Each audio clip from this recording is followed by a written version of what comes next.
Ladies and gentlemen, did you enjoy your coffee break? Well then, let's begin track C. The first session is about personal information protection. The moderator of the first session is Professor Jung Joo-hyun. He is a professor of law at Dankook University, and he is an advisory board member of personal information law at Korea Communication Commission, and he is also law interpretation and deliberation committee member at Ministry of Government Legislation, and also a committee member for public interest at Gyeonggi Province Municipal Labor Committee. So ladies and gentlemen, please welcome him with a warm round of applause. Thank you. I am Professor Jung.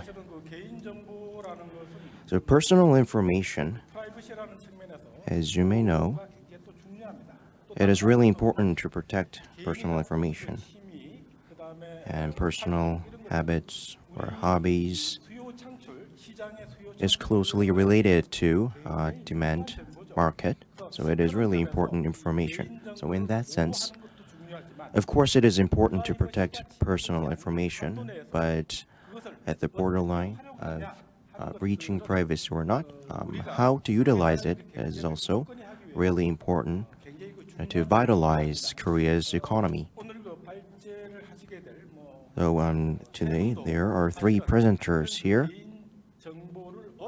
and they will, of course, how to protect them and at the same time how to utilize them in a practical sense will be discussed here today.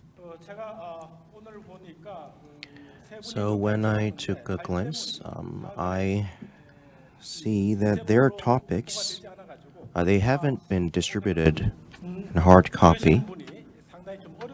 So all the visitors, listeners here will find it difficult. So after listening to all the presentations, if we do have spare time, if we would have any additional time at the floor, then I will receive some questions from the floor. And there's no discussion question previously decided. So after the presentations, if you come up with any questions, then it would be welcomed. So I'm sorry that we didn't prepare any previous questions. So the first presentation, I assume that you use a lot of SRTs here, and it is closely related to transportation and tourism, so it has high utility. And in terms of location information, information security is really important in that sense. And in that regards, SR Corp's Deputy Director, Hwang Sangdeok, based on his experience, he will discuss wise security usage in daily life. So, ladies and gentlemen, please welcome him with a big round of applause. Thank you. Hello, everyone. Yes, Mr. Hwang, the floor is yours. Hello once again. Today I would like to talk about how to wisely ensure security in daily lives. And I'll be talking about how we can manage personal information of the public institutions. And I am Hwang Sang-deok, as introduced. I know it's rainy outside, and I just want to thank you very much for coming out of all the way to be here with us this morning. So I'll do my best to bring as much insight and wisdom to you as possible. So thank you all once again. Now today, I believe this is the first session on the personal information protection. If we can go back to the very first slide of my presentation.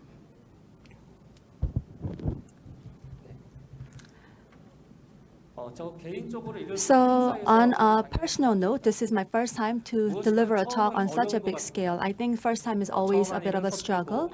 We have trials and errors and also make mistakes on the first time.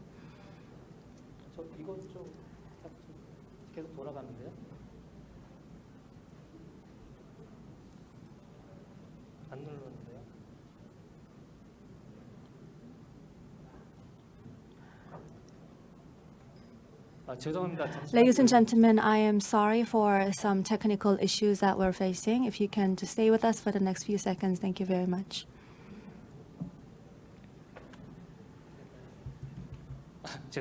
Once again, apologies. Again, first time is always a bit of a struggle. So once again, because it's my first very big public talk, I know there will be some trials and errors and mistakes, but once we go over several of those, I think we can do better. 8 years ago, I first encountered the personal information protection work. Again, I made a lot of mistakes because I was so new to it. But 8 years is quite some time, and I got myself familiar to this area of the work, and also I found my ways on how best to deal with the work.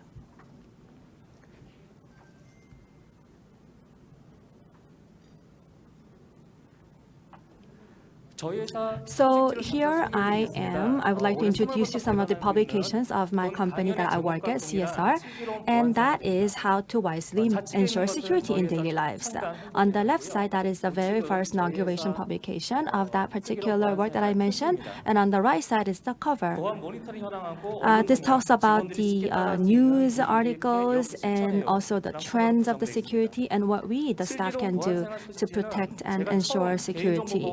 In fact, this reminds me of the very first time 8 years back, what I did as for this work, and I believe this is a very good intention behind it, to help the staff to protect security.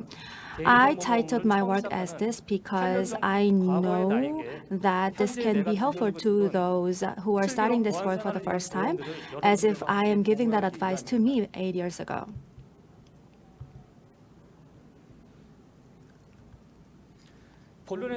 So before I get into the gist, just for those of you who don't know SRT, let me briefly give you an introduction of the company that I work for and what we do for the protection of the information. SR was established back in 2013. This is a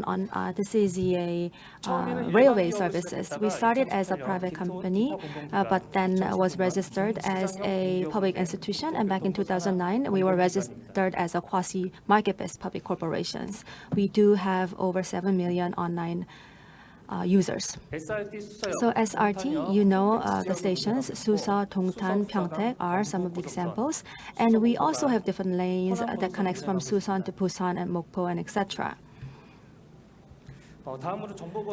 This is the information history of the information protection. From 2015 to 2016, we established a system for the personal information, and we have a dedicated system or dedicated department that deals with the accreditation and also acquisition of the certification, etc. That all deals with the information protection.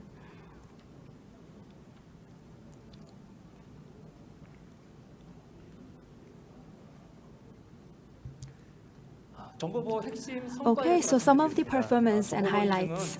As for the certification, there are 3 in Korea and 4 abroad. There are 7 in total. And this year, we are now obliged to have the disclosure to the public. And in 2020, we got the score of 97.1 an average, 91 point actually, 8. And we got also awards 3 times, 2 highest awards in 2021 and another one, an excellence award in the same year. So from now on, I would like to talk about and share with you some of the advices, in fact 10 advices to help you wisely manage your security lives.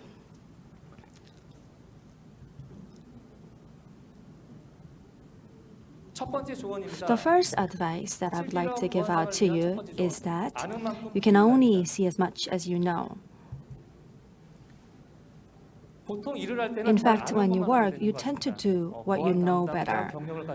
For example, I have a background in the personal information protection, so I was involved in the 2015 infrastructure for personal information. But we realized that it's not the only thing that we need. We need to do the personal information. So we just, first of all, follow the portals and the shopping malls. That wasn't sufficient, however.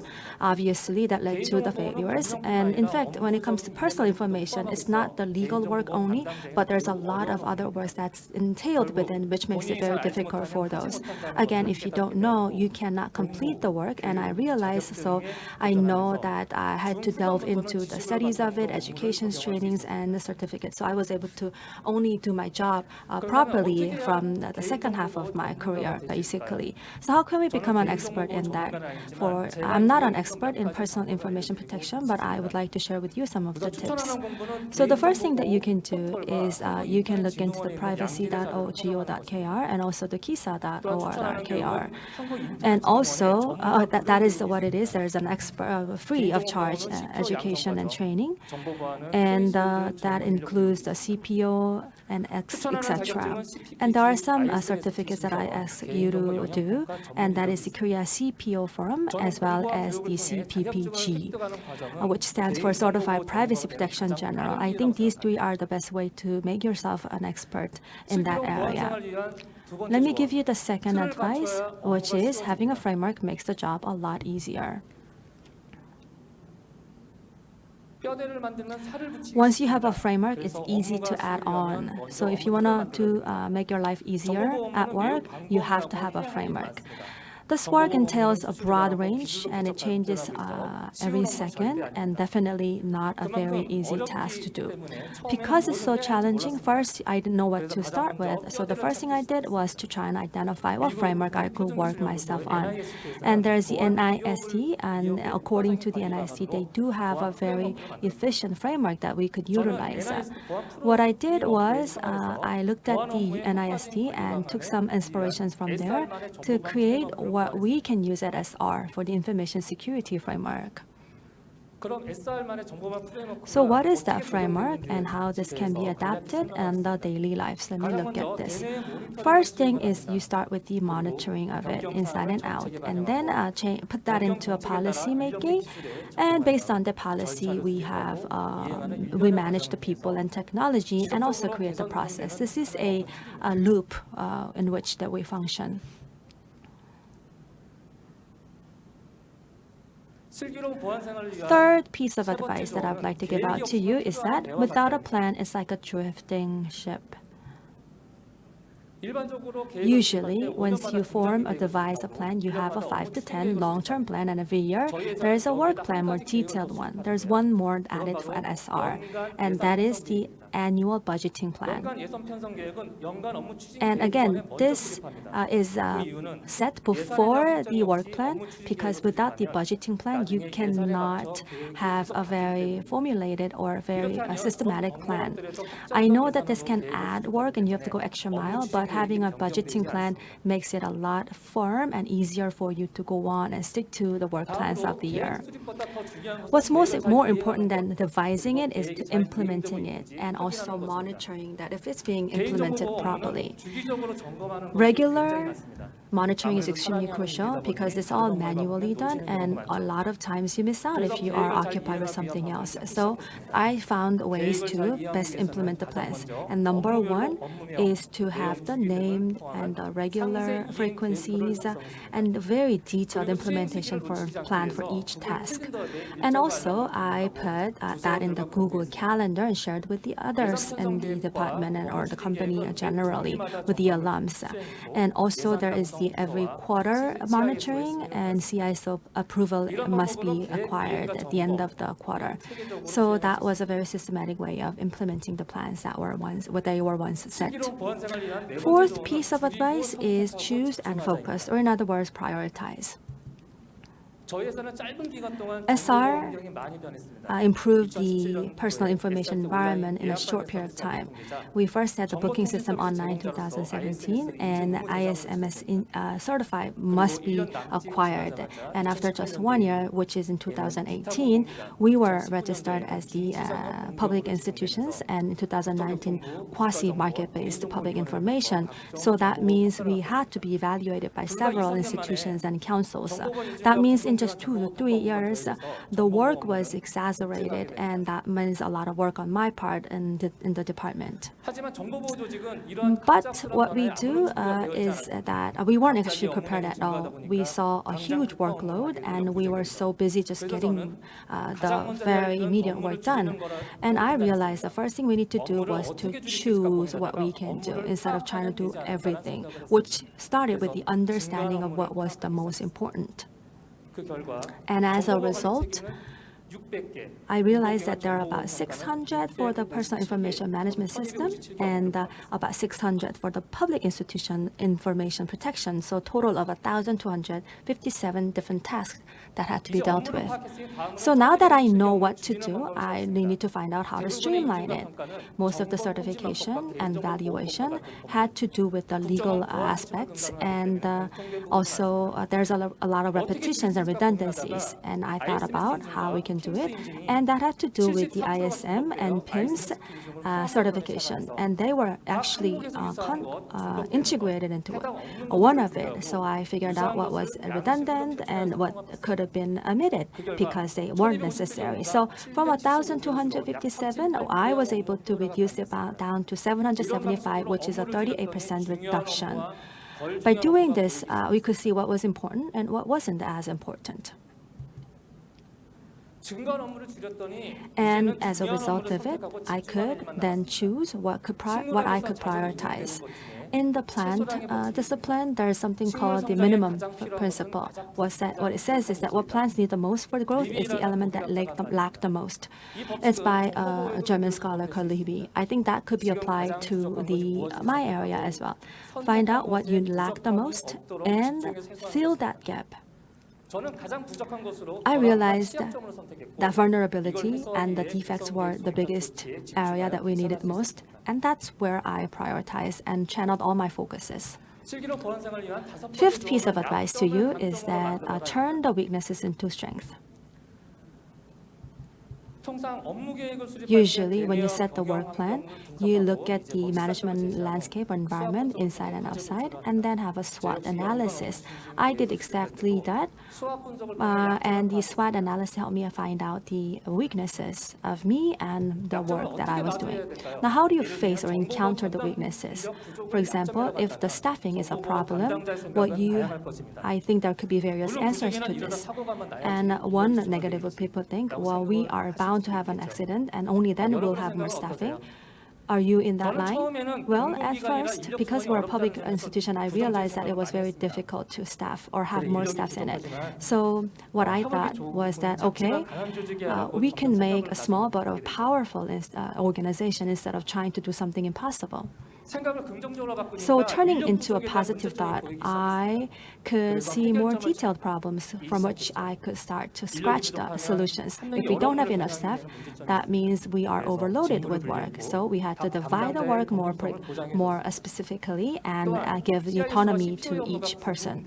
Again, CISO and CPO had some work divided, which was not as proper as we would like. So we had these two people collaborate and consolidate work. And also the work morale was a problem. So in order to it, we gave the additional points for the promotions, which helped people incentivize and more motivated. Of course, this wasn't enough, but I think that's just one way or example for turning the weakness into strength.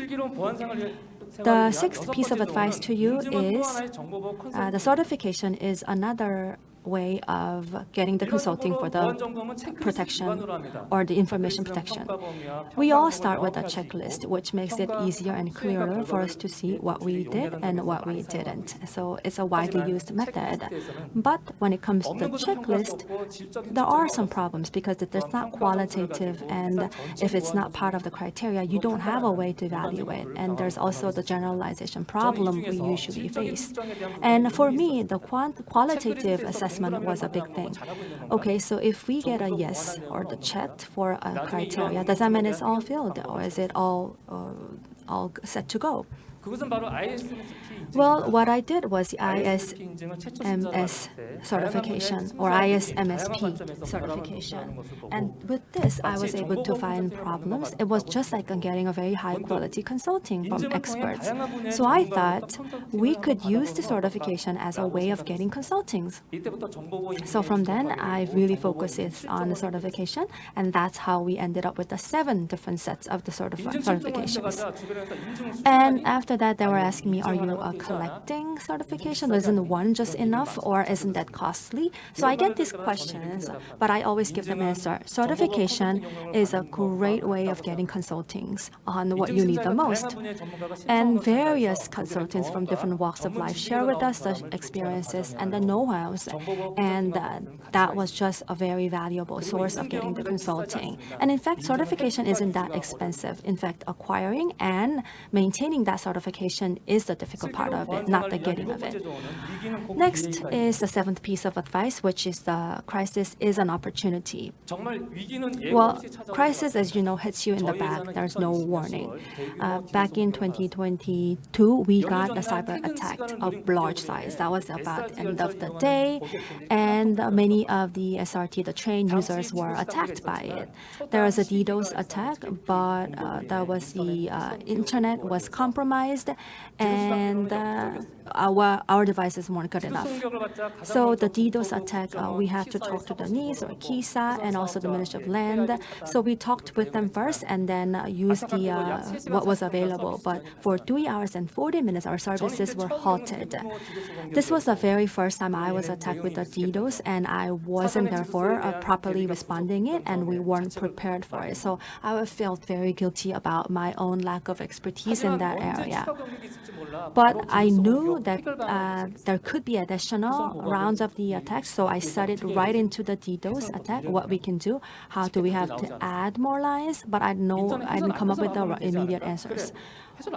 Maybe we thought about having a more preemptive ways of doing it. So what we did is that we worked with the NIS.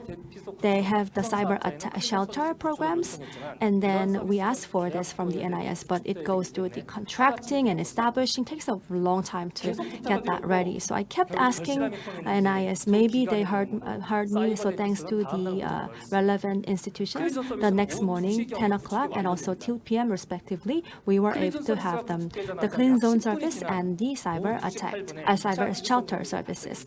And there was the second round of the DDoS. It was even 13 gigabyte traffic. But thanks to the clean zone service that we were able to do it just 10 minutes, the second round of the DDoS, we were able to help the citizens who were planning on using the service. So I would like to thank the NIS and also the line operators for their services.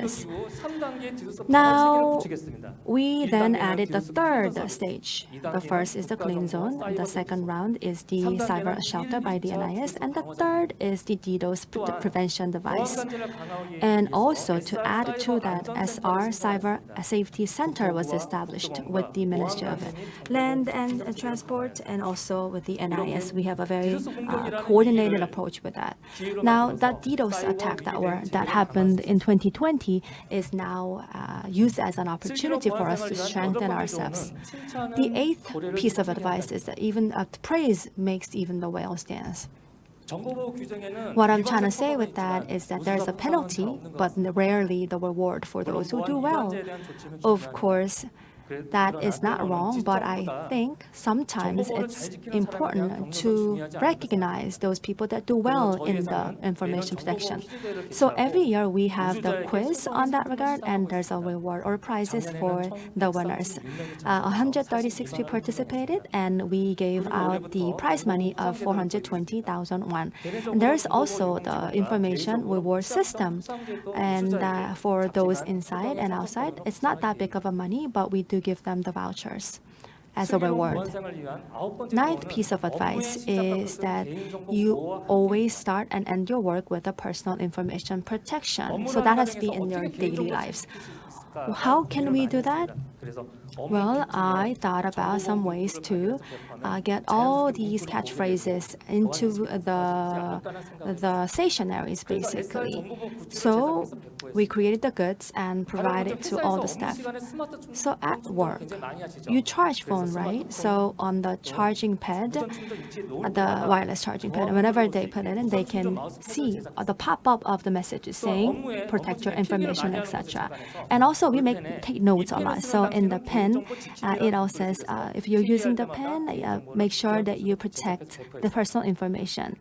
Same ideas go around different leaflets, packages, and etc. And not only that,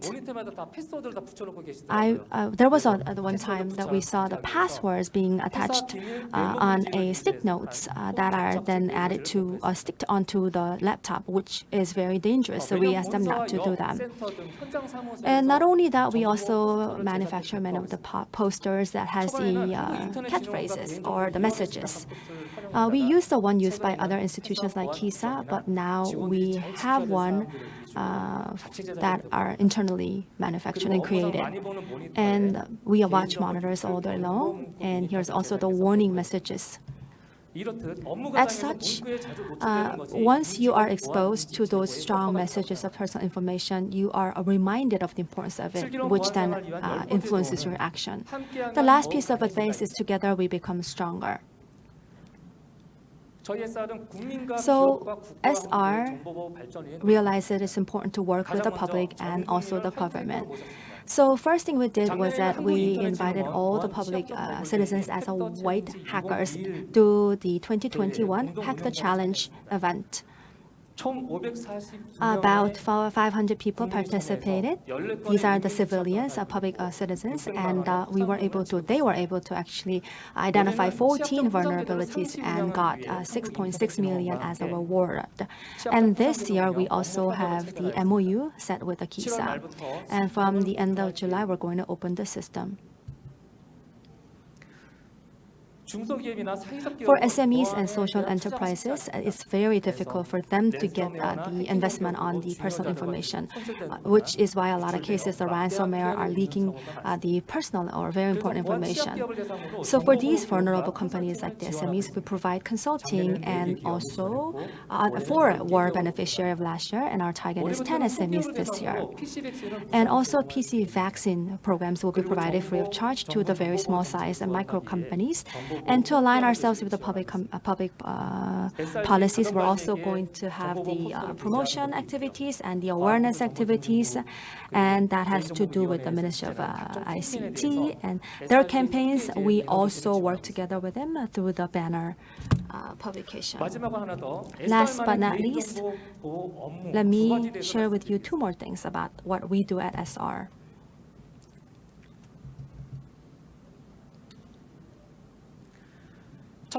First, we have the SR Committee for the Public Personal Information Protection.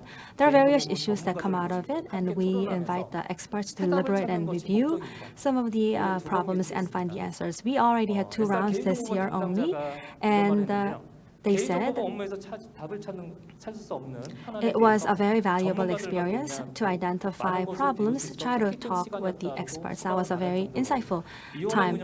So this committee is extremely helpful to strengthen the capacity of those working in the personal information protection. We also do the legal issue identification through the collaborations and deliberations. We talked with the legal experts on some of the related acts. Through this legal work, our staff learn about necessity to get the consent from every staff when it comes to personal information. So the administrative work is quite a lot, but we were able to identify that issue and therefore consolidate the work so that we don't have the redundancies. Okay, so that's all that I have for you. Basically 11 different pieces of advices to you all. I guess the Q&A can be at the very end. So let me just give you the last word before I close my presentation. So, personal information protection, there is never a perfection, but only the endeavors. I think anyone who works in that field are already putting all out efforts. And as the importance of the personal information is increasing, there are more policies coming in stringent, but there aren't enough support coming.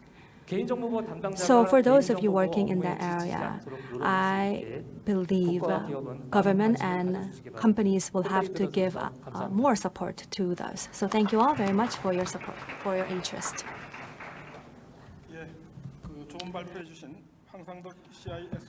Thank you for your presentation, Mr. Hwang.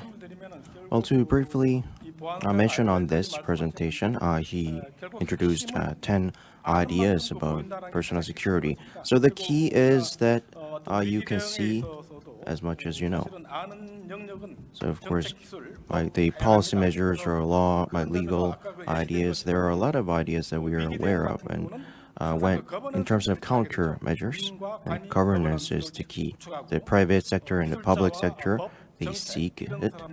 And technicians and other government officials also, they build this sector. So he mentioned that every individual from each sector should be an expert in their field. Next is Personal Information Protection Utilization Act and Policy Trends, which will be presented by Professor Seok Kim from Halla University. Ladies and gentlemen, please welcome him.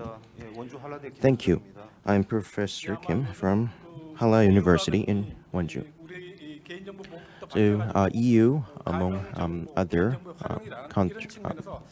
unions or countries, are focusing on this sector. So I assume that his presentation topic is really helpful. So please begin. All right, so I'll begin my presentation. So previously, the former presenter presented about protecting personal information. So my presentation is about how to utilize them. In order to utilize personal information, it has to be secure, and also we have to form a useful form of data. So usually people use the term security before utilizing them, and how to safely and securely process them is the key. So we use the term anonymization and pseudonymization, and we process them to de-identifiable idea. And there is a draft from the EU's GDPR, and they're about to be released. So I would like to introduce them and mention about implications in Korea. So far, the draft has 4 different chapters, and they are planning to come up with 4 following chapters. So anonymization, introduction about it, and how do we ensure anonymization is effective, and then chapter 3, pseudonymization, and chapter 4, accountability and governance. So first of all, if you take a look at the bottom of the slide, here is a gentleman called Ali Shah. He works for a British ICO. He's the head of technology policy, and according to his blog, he says, if you take a look up here, he mentions a plan to update the guidance, and that is the lifeblood of personal information. And sharing personal information will be a key of opening a new era in this sector. And in terms of healthcare industry, the shared data from here you will be able to learn and figure out the new trend here and open a new opportunity. And when you take a look at the financial sector, sharing data can used for anti-laundering or fraud, so you can protect people from those bad habits. So he mentioned this guidance in that sense. The slide wouldn't skip. 이쪽으로요? Oh, this side? 예, 이쪽으로 넘기겠습니다. Okay, it works this way. 그래서 이제 그 익명화 및 가명화에 대한 지침을 업데이트. So they have a guidance about pseudonymization and anonymization, and they are seeking for a way to legally utilize them. The draft was released in May, and they are collecting ideas by September 16th this year. And so the paper is about anonymization, pseudonymization, and privacy-enhancing technologies guidance. So far, there are 4 chapters.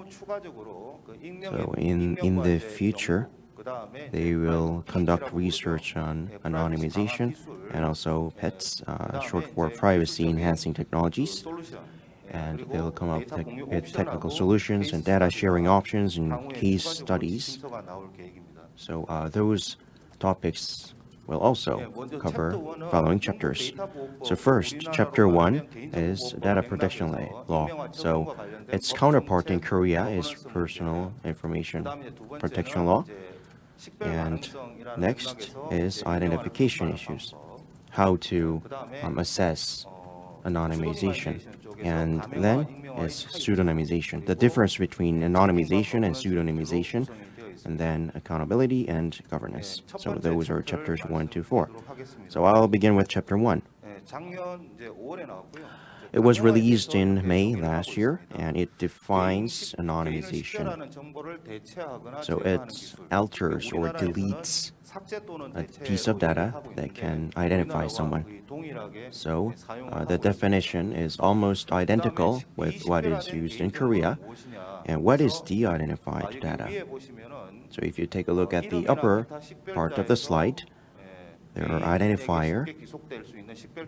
So you can alter those identifier that can easily identify a person.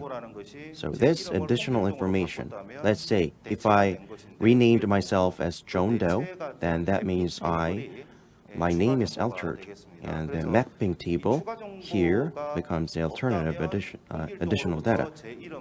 So if there is no de-identifier, then someone else cannot tell that I am the one, my real name from the anonymous name John Doe. So that separate data is stored in a different data storage. So de-identifier is that internationally you say that the identifier data includes both anonymization and pseudonymization. However, the European law defines it limitedly says anonymization is the only one. So this processing data to prevent a third party from telling someone who is who. So the difference is that who is the one. So under anonymous processing, if you cannot tell one from someone else, then that means anonymization has been done well. Well, then if party A provides some personal information to party B, then from the data receiver, they should monitor the data. So from a receiver's view, they should ensure that they cannot tell who's who. But if you include the anonymous data, then the scope becomes bigger. So the processor stores the data, and the receiver, under the contract, they also store the data. So they're controllable data. However, if you alter them into anonymous data, then the data storage becomes limitless. So it requires a stronger level of anonymization or data processing. So that is the difference. So from those British people's view, in terms of anonymization, they use it as a way of data security. 가명화의 장점에 대해서 Next 영국에서는 is strength of anonymization. 우리나라인 In the 경우에는 UK, 개인정보보호법이 they come up with a general 2020년 8월 analysis. 개정되면서 In Korea, the law was amended in August, and for scientific purposes, you can make use of personal data without getting consent from the government. And in the UK, also, for scientific research or additional processing or data designing, so there is a term called PBD, privacy by design. So in terms of life cycle of protecting data, personal data, from creation to discarding of the data, they should design the life cycle of protecting personal data should be done before process of them. The next, anonymization, the sense of data protection. So according to Personal Privacy Act in Korea, Article 3, if you can anonymize or pseudonymize personal data, then you should process data in that way to protect them. And protecting breach and protecting personal information, in that sense, this is related to the right to know. If you process anonymization, then when there is a deletion request, then you cannot tell which data to be deleted, because once anonymized, you cannot tell the actual identity. So even if you have a request, you cannot conduct a request. So the personal information before anonymization should be released if you were to conduct it. Next is about anonymization, how to ensure effectiveness. So identificability it can be categorized into three different ideas. First is singling out. So let's take a look at this topic. So if you take a look at the upper left part, this is the original data. And the next one is anonymized one, and the below one are pseudonymized. So singling out, being able to single out something, is that all the individual's records here.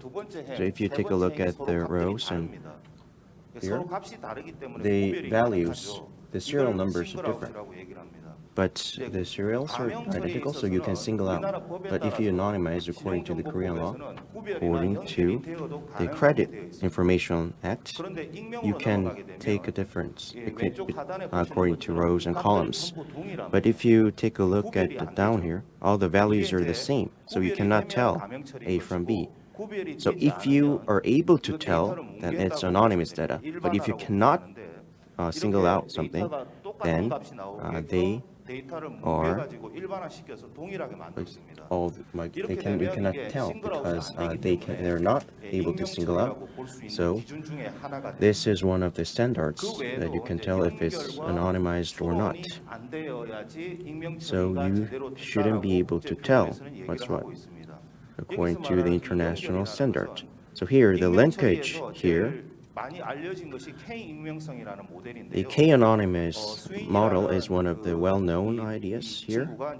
So there is one gentleman, Harvard professor, created this K-anonymization and once sent a letter to a governor in the UK saying that, what disease are you suffering?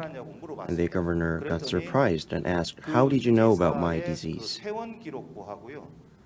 So he could refer to the hospital record and linked the case reported publicly. So he linked the hospital record and the news report and could tell. So in order to prevent that from happening, the possibility of linking should be deleted, and holding the key is additional information. So let's say if I renamed myself John Doe, and if there is a linking table, then you can tell that who I am. 조금 다르게 신용정보법에서는 In Korea, the 공개 law 관련 is 또 slightly 연결이 되어도 different 가능하다라고 표현을 according to the 하고 Credit 있습니다. Information 그게 Act, and 가명과 if you 임명의 차이가 can 되겠고요. link, then you can 그다음에 still 이제 추론 utilize that data. 가능성이라는 So 게 세 that 번째가 나오는데 the third one is 이 data 추론 가능성을 inference. 보면 So if you take a look at the data inference 누군가에 대한 idea 세부 here, 사항을 추론, if you can 추측, infer 수 있는 가능성이 someone's 그래서 personal information, 다양한 출처의 정보를 써서 so 개인에 대한 like based 정보를 on 추론하는 collecting 예, various 근데 pieces of 데이터 data, 셋 and if you 간의 can infer 상관관계를 someone 찾고 and find a 이걸 correlation 통해서 between 사람을 분류하거나 someone's 프로파일링하거나 characteristics, and if you 예측을 can 하거나 categorize 분석을 something or 통해서 profile 그 someone, 사람을 재식별할 수 and 있으면 if you can 안 re-identify 된다라는 someone, 그러한 기준이 되겠습니다. then 그래서 that shouldn't be 세 done 가지를 according 이 to this 예를 idea. 들고 있고요. So 이 there are 기준이 three different 결국 ideas here. 이게 잘 안 되네요.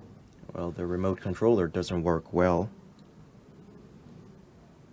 이 앞에 넘어가는 게 Well, 조금 I 옳지가 않아서요. well, this 예, slide 그래서 is not 이제 skipping well. 이 세 가지를 들고 있습니다. 선별, So here 아까 there are 말씀드린 three 구별, ideas: singling out 그다음에 연결 and 가능성, and the linkage. 그다음에 추론이 안 되어야 Next 되는 is 것이 이제 임명 처리의 inference. 세 가지 So 기술적 inference 기준이라고 shouldn't be done 보시면 if 되겠습니다. you want to process anonymization well. 예, 그다음에 이제 식별 가능성 And next 스펙트럼이라는 말이 is 나오는데요. 이게 이제 오른쪽에 identification spectrum. If you 제일 take a 왼쪽에 chart, take a look at the chart 직접적으로 식별을 할수 있으면 right here. 이제 If you can 개인정보라고 identify someone, 그다음에 then that 간접적으로 is 식별할 수 regarded 있어도 as 개인정보로 personal 부르고. information. And 그러니까 if you 우리가 can 이제 indirectly 성명, infer 이름, someone, then that is still 직접 personal 식별자라고 information. 부르고. So a 그다음에 person's 주소라든가 real name 성별, or 이런 ID 것들이 number 모이면 are 식별할 수 있다. 조합해서. direct information. 그래서 이제 And if you 이거를 can 간접 식별자, compare 우리 someone's 개인정보 address 보호법이 among 여기로 other 정의에 information, that is 나오게 also 해당이 part 되죠. of personal 식별 information. 가능 정보라고 부르고 So 있습니다. they're regarded as 그다음에 이제 identifiable 여기 가운데 있는 요것이 이제 information. 가명에 대한 정의가 And the 되고요. right here, 요게 이제 this 익명에 box is 대한 about 정의가 됩니다. anonymization data, and the right one is pseudonymization data. So the left one here is likely to be identifiable, and as identifiability risk is insufficiently remote. And the next one, unlikely to be identifiable, as identifiability risk is sufficiently remote. So what is important here is they use the term remote. 익명 처리가 되면 So once anonymized, you cannot tell someone from someone else. So in the next decade or next century, you cannot re-identify someone. So there is no risk. There is zero risk. So this definition is different from this. So they don't regard the possibility as 0%, but instead they say the chance is remote. So no matter how well you anonymize someone, you cannot completely get rid of the risk 100%. So under slides, there will be some legal ideas. So here there are ideas to be considered. You have to take a look at the data, the environment, the context, the scope, the purpose, the technology and organizational characteristics, among others. And when assessing a risk and re-identification attacks, motivations or needs or costs or time, cost and time, among others, and the available technologies, among others, have to be comprehensively studied to consider the risk for this.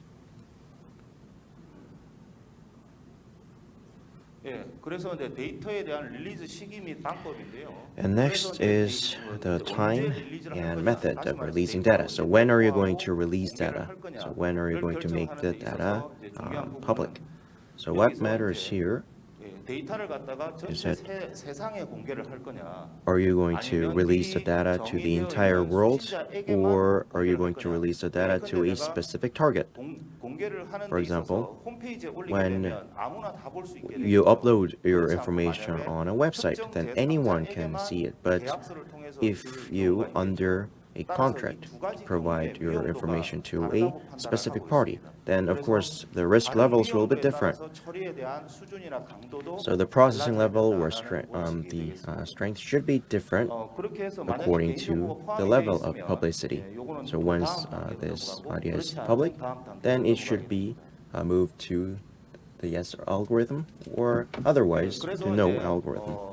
이 식별할 수 있는 위험을 평가를 이제 수행을 So 하라는 것이 되고요. assessment of 아까 risk should be done 말씀드린 그런 here, 부분들에 대해서 이렇게 and 평가를 하도록 하고 있고, the ideas that 그런 I 다음에 mentioned 평가가 before should be done. 끝났으면 So 평가가 once 제대로 this 됐는지에 assessment is 대해서 done, 이 then 효율성을 you should 테스트하도록 하고 review 있습니다. 그래서 efficiency. 우리나라와는 달리 So unlike V2 Korea, 테스트라는 것들을 there 권장을 하고 are 있습니다. attack drills. 이 침입자를 가정을 해서 So they assume there is a intruder, and according to the simulation test, they decide whether or not to make that data public. And despite that, if the risk is not is not sufficiently deleted, then they should go through more. And even after so, they cannot completely deal with the risk, then they shouldn't make the information public. Next is pseudonymization. 가명에 있어서는 단일 입력 두 개의 출력으로 끝나죠. So in terms of pseudonymization, there's one input and two outputs. So there's one anonymized data, and then there's another additional data piece. So in Korea, additional information is that when I changed my name as John Doe, and there will be some mapping tables as additional data. So in principle, you have to discard those additional information, because if you don't do so, then there's a possibility to re-identify it. So someone can tell that this John Doe is actually me. But there are cases where you have to store additional information when you conduct like a time frame related data. So when the columns expand every quarter, then they should store additional information. So because of time constraints, I won't be able to explain everything in detail, so I'll just focus on important ideas. So the personal information before pseudonymization. So the Korean law, Article 2, also defines about anonymization. So in Korea, they deal with pseudonymization. And also the UK and Korea consider pseudonymization as part of personal information. And this part I did mention before, so I'll just skip it. So what is the difference between anonymization and pseudonymization? And the strength of pseudonymization is that it can mitigate the risk. And in Korea, for scientific or for public interest or for statistical purposes, then you can pseudonymize personal information and use them without getting consent from the Korean government. So that is the recent amendment. And what is the difference between Korea and the UK is that the very beginning of collecting data is that the Korea's amendment was focusing on utilizing data, but the UK, the European countries or EU, they also focus on utilizing this data, but I will explain this in detail in the last slides. Pseudonymization helps mitigating risk, and they're about good ideas. So they can reduce the risk of personal harm that can occur due to personal information breach. And it can also help processing data for other purposes, for research purposes as well. So if you collect data which is different from the original purpose, but if that data processing is related to another useful purpose, then it can be done.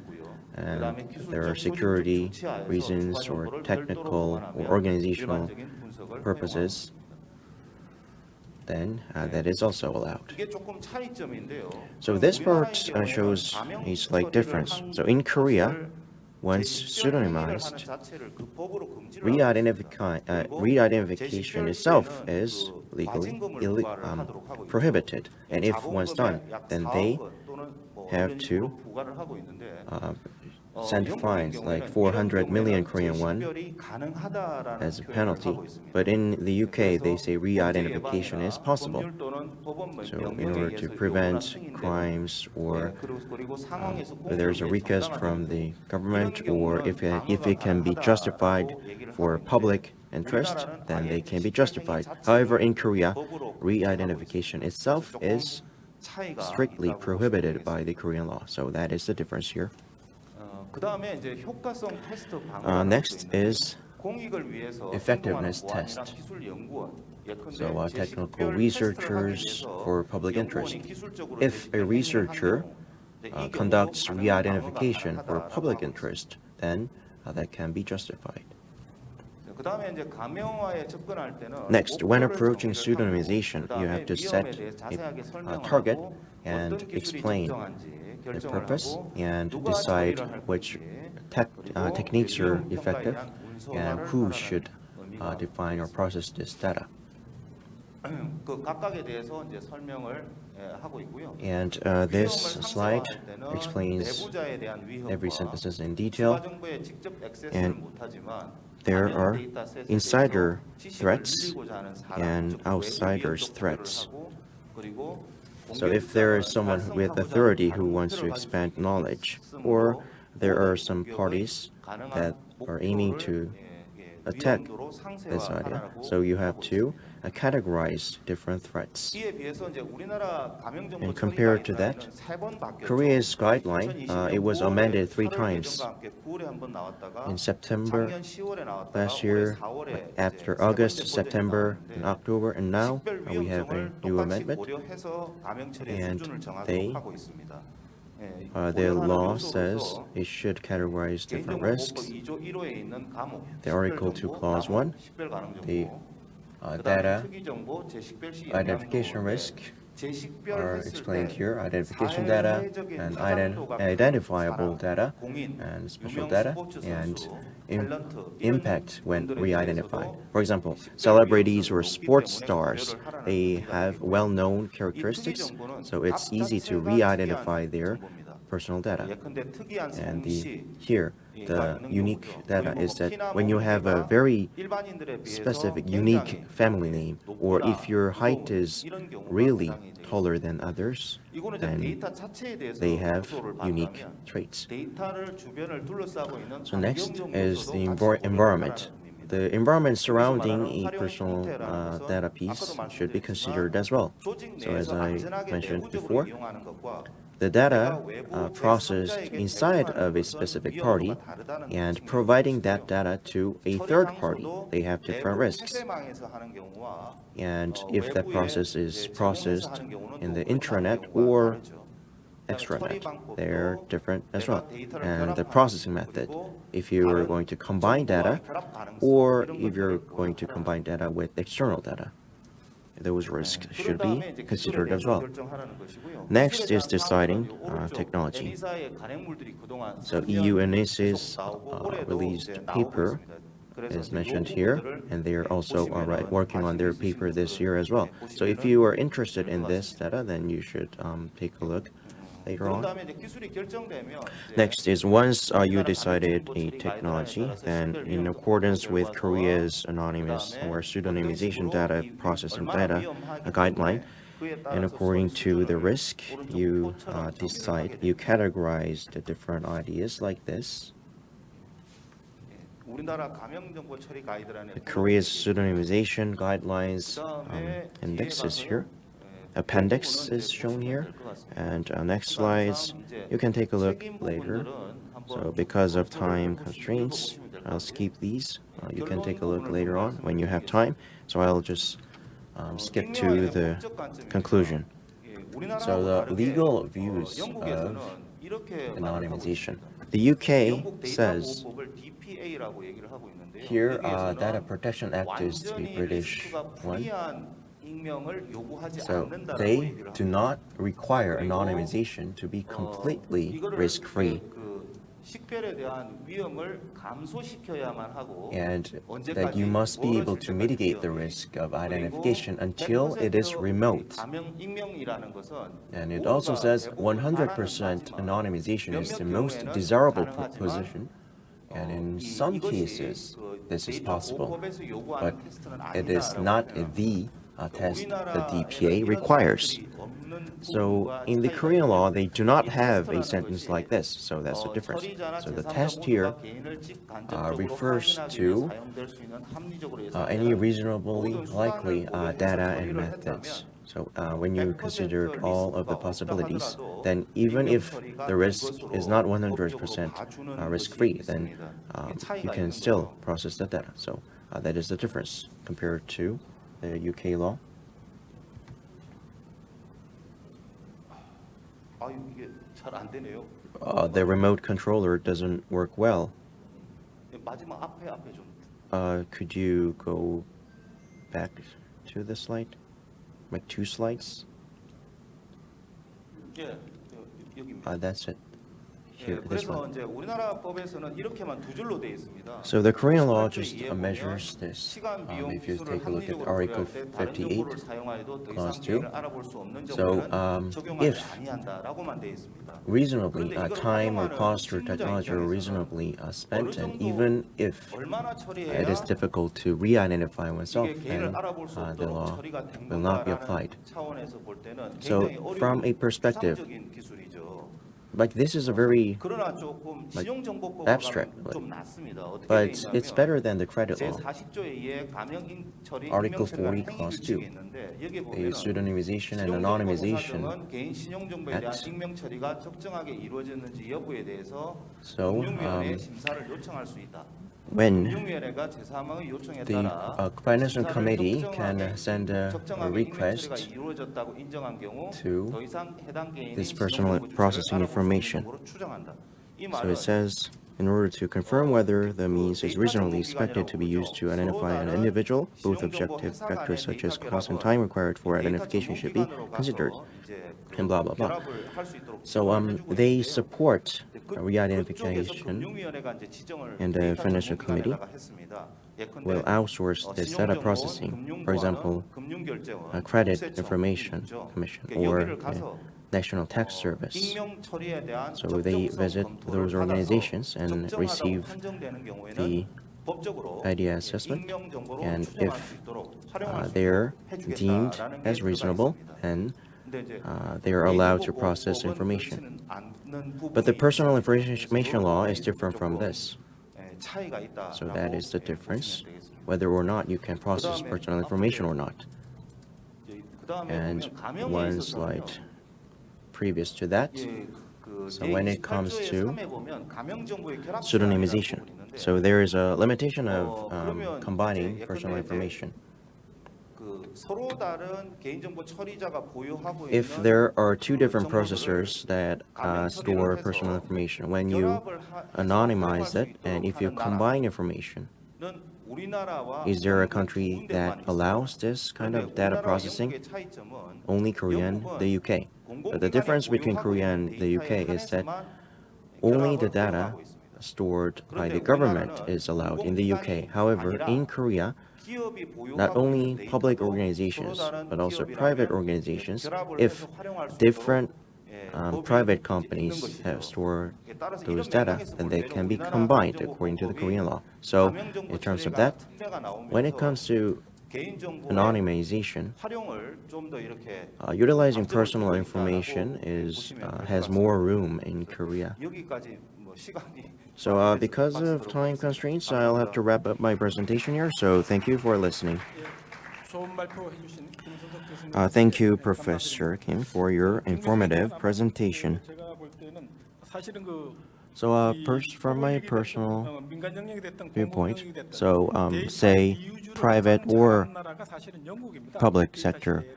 So the UK is spearheading the utilization of the personal information. And when it comes to personal information, it should be metadata set so it can be useful in the market. So anonymized data, it can be useful for statistical data. And when it comes to pseudonymization, to what sense are you going to allow this? And if there's a language characteristics, and that's a problem. So if you can recombine data, then you can get you can be allowed to do so according to special exceptional laws. So if you take a look at the EU, the directives, they require each country to regulate that. And under the European Union, according to the GDPR, then they can also process information for your information. So last but not least, So from now on, in fact, we're going to talk about how our life is becoming smart, meaning that in the cyber world, the physical world is actually being reimagined, and home network, therefore, is a very important topic. And there are, of course, the security problems that arise out of this. So for this, we're going to talk about the home network security environment and countermeasures. And for this presentation, we're going to invite Mr. Lee Sang-gook, VP of Marketing at Ahnlab. So, Mr. Lee, the floor is yours. Hello. Let's give him a big round of applause. If you could use the next 30 minutes or so, that would be great. In fact, it would be even nice if you could early 5 minutes before the designated time, because we can have the Q&A. Well, first of all, thank you very much. I know that it's lunchtime, or I'm standing in front of this and the lunch, so I'm not going to delay my talk. So I believe that we're a lot of people here from the academic circles and the experts, and all of a sudden you might be surprised that I'm standing here from Ahnlab. So let me tell you why I am here. In fact, I'm here to talk about the home network security, and there are some policies regarding this. And I've been working with the policy making over 6-7 years as an advisor to the, and not really a solution delivery, but I would like to just talk about some of the topics that are dear and near to all of us. And I would like to first of all thank the organizer for the great opportunity to be here with you. Now, in that regard, I would like to talk about what are some of the issues and what we can do to countermeasure some of the issues that we have seen. And if time allowed, we'll have the Q&A session. So let's talk about the home network characteristics and some of the realistic countermeasures and what we can think about as a way to come up with the issues. Over the in fact, I told you about the 6 and 7 years of experiences. In fact, last 2 years, we saw the home network really burgeoning. And it does come with some risks, but it also presents many opportunities. And in fact, because of the pandemic, we spent a lot of time at home. Even we work at home. This is the new normal in which we live in, which means that we are bound to face some issues when it comes to the home networks, because there are questions about the increased risks for the home networks. There are business opportunities, but also the risks that we all agree. So with that, we call it the smart home, in other words, the home network. There have been various issues from outside, and there are different safety issues. From the global perspective, B2C market is extremely large. But in Korea, B2C is minimal. In fact, they are usually free of charge because there's no payment involved in it. So home network ownership and security responsibility is at the individual level from abroad. But here in Korea, although it's been here with us for a while, I looked at some of the articles from 2019 all the way to 2022, and even all these times, home network security has become a buzzword, but the realistic approach has not been talked about, and there are many conflicts of interest, and therefore we have seen delays in coming up with the solutions. But from the back-end perspective, we're giving a lot of thoughts to this and how we can best utilize a smart home without compromising our lives. So, home network is not really a problem inside the home. There are many MDFs that connect the home to outside, and because we all live in the apartment complexes, not a single household, it's used by many people. It's a multi-household. So there is a management team, of course. So these are divided into 3 different sections, which makes the connection points multiple and convenience is more enhanced. But at the same time, there are more items to deal with from the central management, and the data that goes through the MDF also increases in size and number. So it's basically like a corporation when it comes to data and network and service flows. That's what the home network looks like today. So it's basically the super connection that we are seeing. That means the surface exposed to the attack is increased. So the first thing is the wall pad. Wall pad is unique because 6 years back, home network or smart home was basically an issues coming from the carriers, and they wanted to take the ownership. Not only that, the appliances manufacturers like the smart TV, smart water purifier, smart every appliances were another area. And we had the embedded Linux long time ago, but now it's all Android. And all the PCs, the Android is even better than some of the PCs out there. Now the problem nowadays comes with the wall pad. So there's a lot of talk going on. And some might ask, is the problem in the wall pad? But I mean, wall pad itself is not a problem. It's only a manufacturing of that particular device. The PC, whatever devices that you have, the manufacturers don't take the full responsibility of the safety. What they do is making a durable, great products using the available resources to provide the best benefits and utility to you all. Manufacturers cannot do everything about the security that are organically connected to all the others. That's not what the wall pad manufacturers are supposed to. They're not responsible for it.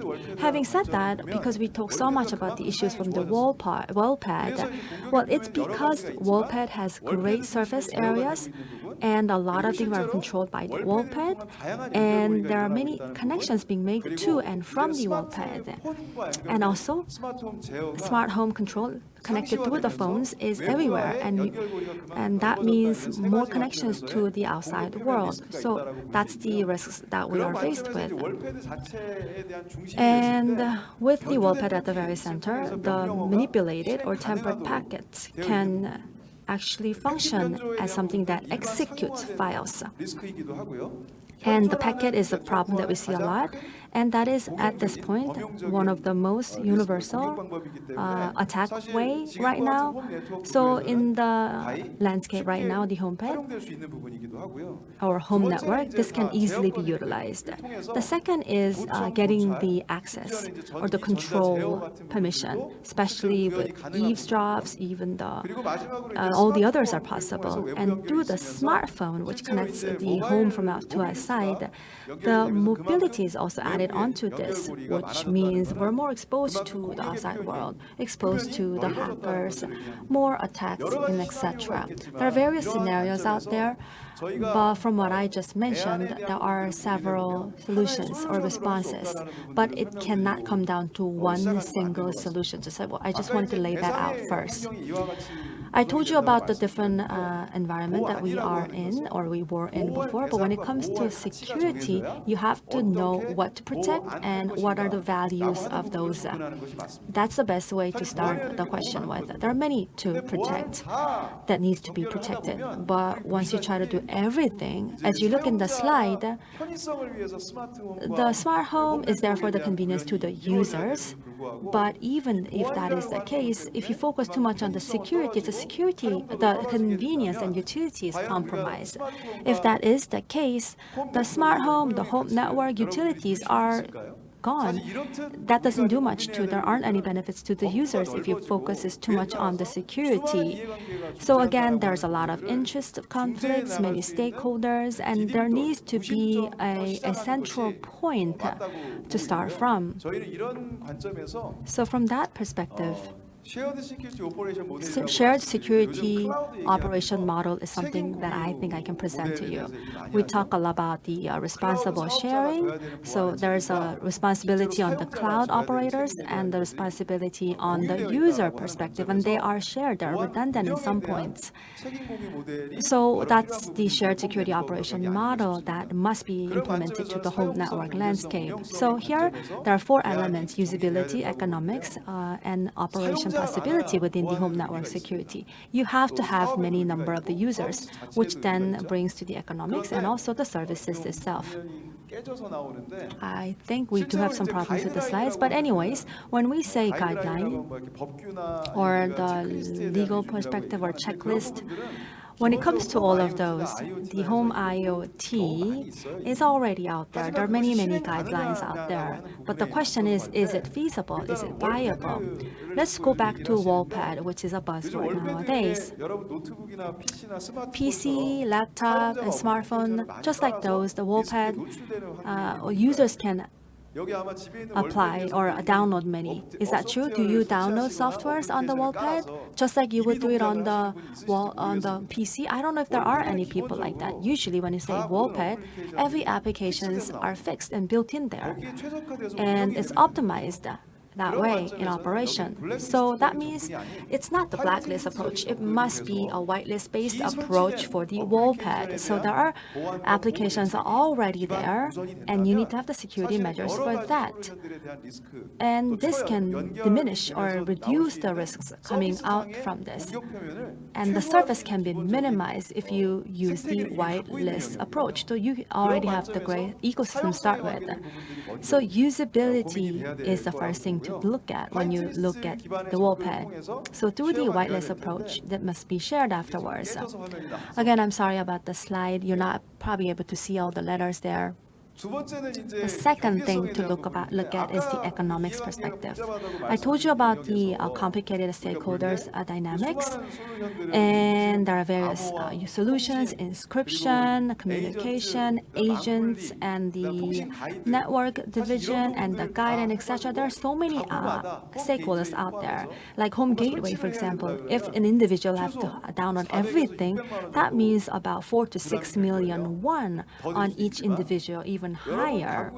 Now, think about it. Let's say each for your household, there's a phone call coming from the management team, and then for the security strengthening, 4 to 6 million won must be invested from each household. Would you say yes to it? I don't know how many people will be willing to do it. They'd rather change to the most recent and updated refrigerator for that money, not go on to the home security. In fact, the janitor room or the management room, that has become an issue. I mean, $2, $30, that's even a big issue for the people. And if you talk about 4 to 6 million Korean won for just portion of the home security, that's not going to be feasible on the users. And there aren't many people that's going to say yes to it. And there's, even if it's a global guideline to Korea, I don't think that is going to be feasibly applied. So we need to minimize the investment, and that means the least level of security that is enough to cover what's needed the most. So with the PC, that's usually the first thing that you have done, the security solutions, for example, the vaccines. So that's the thing that you can apply to the wallpad and home security. So start with the very minimum, and it's going to evolve no matter what. So once you buy it, that's not the end of it. Usually what you can do is a subscription model, and that way we can have a business model that is more widely accepted. A third point is the operation possibility. Do you believe the janitors in your management team can do it? After the builders build the apartment complex, they don't usually look afterwards. So that's something to look at as well. Corporations, what they want is growth, sustainable growth, not just a margin at one point. And that will make the employees happy, the users and the clients happy. So that's priority. Same thing for the home security. 지속 가능해야 합니다. Sustainability is single most important 지속 thing. 가능해야 거기에 부족한 점을 그 Only 위에 then 덧대고 we can 보완해 나갈 add 수 more 있거든요. and 사실 그런 move 관점에서 forward. 지속 From that 가능한 운영이 perspective, 관리할 sustainable operation is something that we must look into. I don't think we have a clear picture, but for example, the carriers, they have the internet network, and for that every day or every month or every week, there is a review session and review meetings as well. So that's something we can also take inspirations from. 사실 이런 관점에서 저희 입장에서는 이제 So 그림이 좀 I 보시기 불편하실 텐데 know that this is pretty hard to read, but going back to the shared responsibility, we must have the very shared security operation model, and I just want to reiterate that point. It must be simple and easy to make more people get involved in it. If it's not feasible, even if it's perfect, I mean, it always leads to more problems, more issues, but you have to have a way to connect and add on to it. So really, it's about the feasibility, and you have to have a consensus amongst the various stakeholders. That way, you can find a common denominator amongst these people. And the second, again, is not just the sustainable operation, not only the sustainability, but the operation must be potentially sustainable as well. A lot of people have to be educated about the security. Only then we can ensure the security, and only then we can provide the level of convenience that our users want. And security will be a very essential part of it. I didn't mention the particular solutions that we have, but over 6 and 7 years we've been working on this on a very realistic and practical aspect, and not just a smart home, but we do have a services for the home, the smart factories. You know, the semiconductors, all these smart factory comes down to this, and they are highly and super connected. And that means they are vulnerable to the risks and attacks. So we do have experiences from there, and we can use some of it from there, but also use the whitelist-based approach. And we've been suggesting to some of the clients, and we've been operating those services. And many factories and facilities are also in Korea, but also abroad, because the global operation is a thing nowadays. And we can connect ourselves to the factories in Korea and abroad as well. What that means is that when it comes to this network issue, and when there are various stakeholders, users must be considered, and there must be ways to maximize the convenience, and we need to hear the voices of the users. The client's perspective, the user's perspective, their needs to be reflected, and the as-is, the current status must be reflected when we are devising and designing the solutions. So what I would like to say is that the wallpad manufacturers, there are about 10 major ones out there, and of those 5 are really the strong players. And for home gateway and network, security companies are there and service providers are there, but they're connected in the dynamics, but we should make sure that we don't put too much burden on any particular player.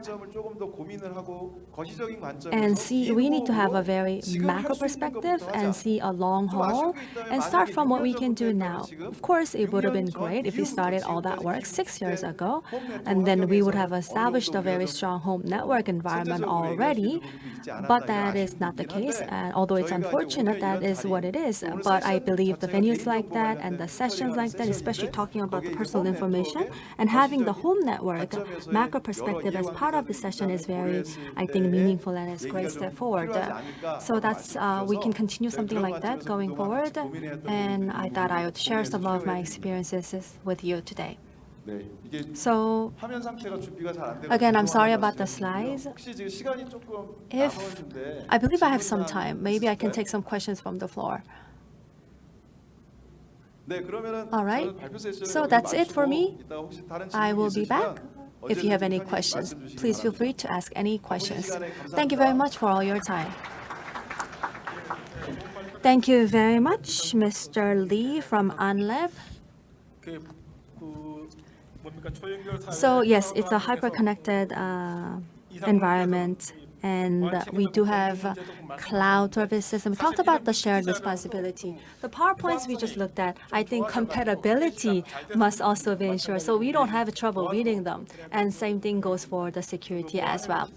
Yes, the sustainability is also very important. The home network convenience is important, but equally important is the sustainability of the operation, which means the economics, usabilities must also be factored in. So that's it for me as a moderator. Let's see if there are any questions to three presenters, starting from Mr. Hwang Sangdeok from SR and Professor Kim Soon-seok from Halla University and the VP Lee from Ahnlab. Does anybody here in the audience have any questions? I believe we can entertain about 2 questions, given that we have about 5 minutes. All right, so please.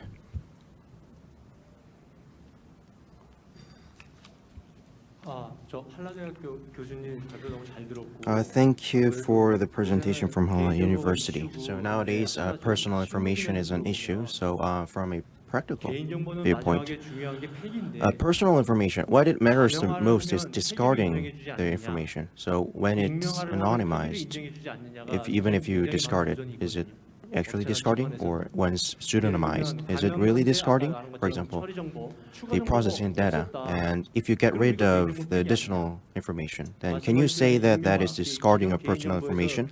And if through data processing, if they're intending to utilize that data, and if you got rid of the additional information, and if you completely anonymized it, then can you say that personal information is discarded? So is that actually acceptable?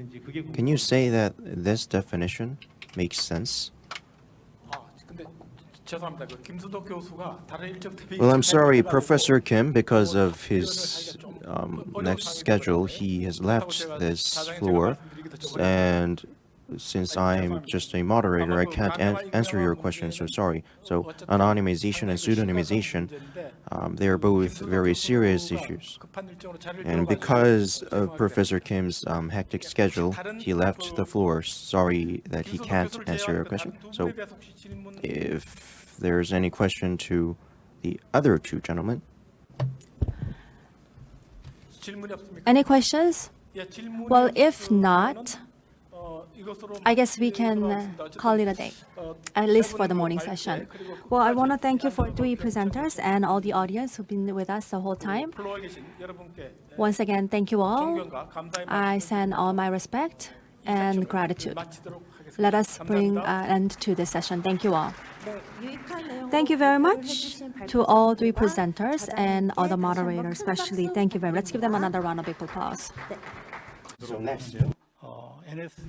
Next, we will move on to the Korean speaker. That'll be Mr. Byungkyu from NSHC. He's going to talk about the trends in the cyber attacks. Please welcome him with a big round of applause.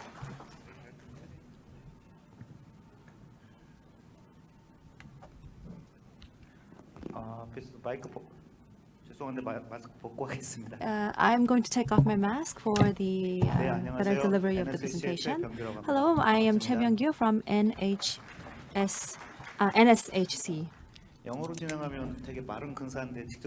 Well, I thought I would just deliver my talk in Korean to a better communication with you all. And I thought I would choose the topic relevant to cyber threats. Well, there are many general methodologies, but I think it'll be better to share specific cases with you and the audience and see what kind of ideas can be shared from players like ourselves and government and etc. There are some that I believe will be very useful to you, so I will share some of these case studies with you.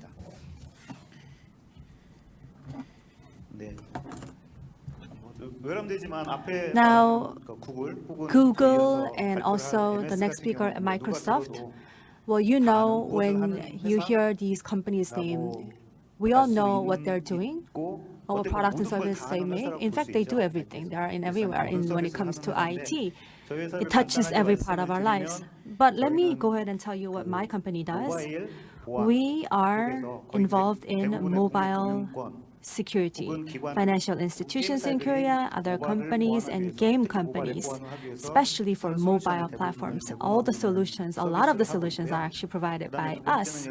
And the second thing we do is right here in the middle is the red alert. That's the offensive research part that we do. And today at this occasion, we're going to talk about CTI, which is basically all the data around the world, especially the threatening data, will be are researched and analyzed at our company. So these are services that we provide not just to the domestic market, but also Japan, German, European countries, Southeast Asian countries, and etc. And we do therefore have global services around the world. So that's the gist of my company, NSHC. So today we're going to talk about the cyber security threats, and I think of many examples. I think we can talk about the cyber research group, one of the arms that we have at the company. For the past 7 or 8 years, we saw the hacking groups backed by government, potentially. And we have identified them into 18 sectors, and we have identified 185 groups. We've followed them over 8 years, and we know exactly what types of attacks they are mostly heavy on. This is very meaningful because if you look at some of these cyber attacks, there are some hacker groups backed by North America, 7 to be more specific, and some from Russia, some from China. But they are very, very specific and specialized hackers. They do, though, if you study them, have certain trends. I don't know if I'm putting it right in the words, but it's like textbook. There are smaller size hackers, and they're providing like the textbook examples for smaller hackers to follow suit. Therefore, studying and analyze these big ones usually takes about 4 or even 10 years, and it will have repercussions and influence to many other companies and other threats around the world down the road. So I thought we are studying them by country, by continent, and also by types of attacks. And let me show you more details. These are some examples here. So we do have different groups divided by country: China, North Korea, Iran, Russia, and even smaller countries like Indonesia. And we have these hacking groups by different the governments that back them up. The other is the target countries, so those that are being targeted. For example, Japan, and how, in what ways they are attacked. Korea is another. And the third category is by industry. For example, infrastructure could be one big target area. The other is the financial sector, or maybe cyber money area, and healthcare. So these are some different sectors, especially when it comes to financial sector. It's directly related to money, so more direct attacks are taking place. Another research that we're doing is related to dark web. You know the Tor, there are many images and the text going around and many threatening informations in the dark web. That's one thing. The other is many leaked data. One example is the ID and password, for example. So without an intention, as you saw some of the articles, for example, in LinkedIn, IDs and passwords, about 7 million were being bleached or leaked, and also big Korean portals and even Facebook. Some of the IDs and passwords were hacked, and they can be traded on marketplaces.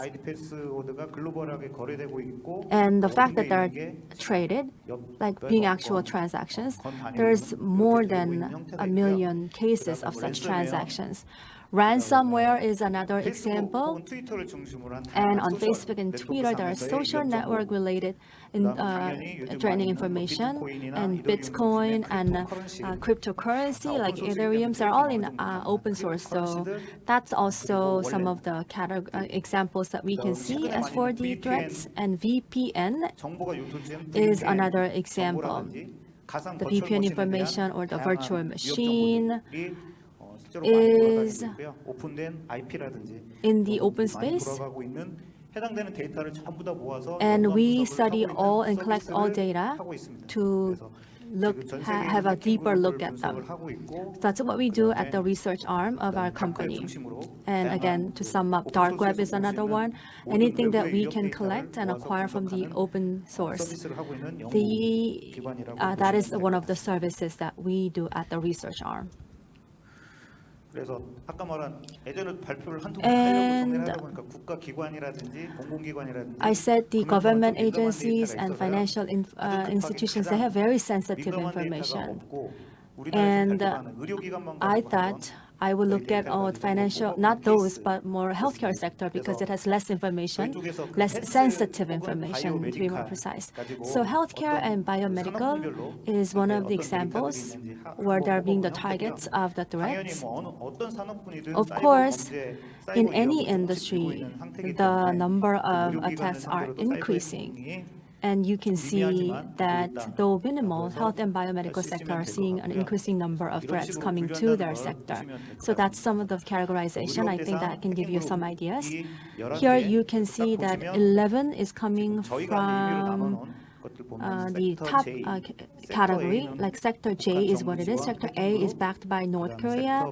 Sector B backed by the Chinese government, and etc. This is our broad categorization. Across the board, we're seeing greater numbers than before. So let me show you an actual example.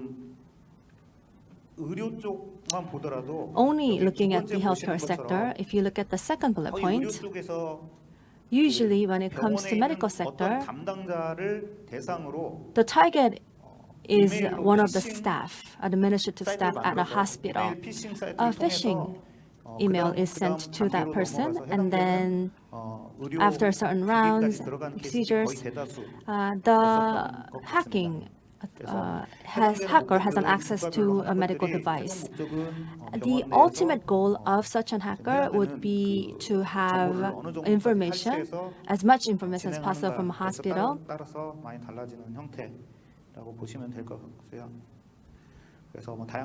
And you can see the examples of the emails that is in fact hacked. What I can tell you about the past 3 years trend in the biomedical sector especially, and financial institution, the groups that are backed by the government, a government in fact, is not as much as those that are intent on cyber crime. So they don't seem, or they don't appear to be backed by the government, but they're targeting specific crimes outside of government actors. And they are mostly at the majority of this. And I guess that's because without the support from the government, there are many routes or the avenues, such as the dark web, where the hackers can easily buy or sell the data, and they can monetize them very easily with the cryptocurrencies nowadays. So I guess they don't require much investment, especially from the government. So these cyber hackers, the organizations that they form, are growing much in number. Just to give you, I gave you the overall industries, but I thought I would share with you one specific example that has already been talked about to give you a better context. 또저 발표 다음에 And I 다음 believe 섹션 that the Microsoft 있어서 speaker is going to give you more details, so I thought I would bring 얼마 this 전에 out to you. 올해는 안 됐죠. It's not too long NVIDIA, ago, you know 전 세계 NVIDIA, 그래픽카드에서 one of 가장 the 유명한 best graphic card NVIDIA가 manufacturers. So 약 1 테라 NVIDIA, 상당의 our 1 terawatt 데이터 소스를 firmware 기반으로 data 한 source 수많은 was 데이터가 hacked. 유출됐습니다. In fact, it was leaked from the 그리고 hacker. 해당되는 데이터는 And that 지금 data 그 랩서스라고 하는 is 조직이 by 자기들이 the 탈취해서 Lepsus, and they have 가지고 있다라고 발표를 stole it 하면서 and they have announced it publicly, 이슈가 which 됐었고요. has caused ripple effects around the industry, in the industry. 해커 조직은 And the hacker 모든 group 커뮤니케이션, is 내부나 외부의 모든 커뮤니케이션을 right now 텔레그램을 기반으로 using the Telegram for entire 나중에 communication. 엔비디아의 So 상당한 금액의 NVIDIA is the target right now, and much of the ransom, 협박을 했고 their data was being targeted by the hacker, and they have asked for the financial. And because the request wasn't met, the hackers have released all the information that was sensitive. So we looked at all of it over past 6 years from the tracking experiences.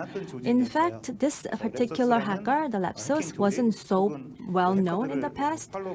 It's called Lepsus once again. And over the past 5 years, they were active in Latin American countries before. And one of the biggest events were Ministry of Health, 50 terabytes of data was stolen by Lepsus and threatened that using that data. So usually it was Latin America, Lepsus gang, data extortion gang. But they have made themselves well known with the NVIDIA incident. And FIFA was another example. That was FIFA game. There's a game source which was also extorted, all the source code extorted by Lepsus, and that was about $100 billion. 오픈을 안 해가지고 했었던 형태가 있고, 그다음에 세 And 번째로는 다양한 형태로 the third example. In fact, there are various other examples that you can see right here. 그리고 이 랩서스에 대해서 그 다음에 또 And 유명했던 건 another thing that MS. Lepsus did was Microsoft and also Okta. I think you know this company from the IT industry, and they have contributed in leaking 형태가 있습니다. the data from their Okta and MS. 전체 사고를 And blackmailed it. 분석을 해서 And so the analysis was done by Microsoft and was publicly announced. 데이터 중에 So out of many 가장 크게 data, 탈취됐던 것들이 one that was 검색이 stolen 된 is the Bing, B-I-N-G, the search engine 소스였고, in the MS. MS가 발표해서 And what MS did was 별다른 기술이 없었다. there wasn't much technique or technology in Lepsus when it comes to hacking.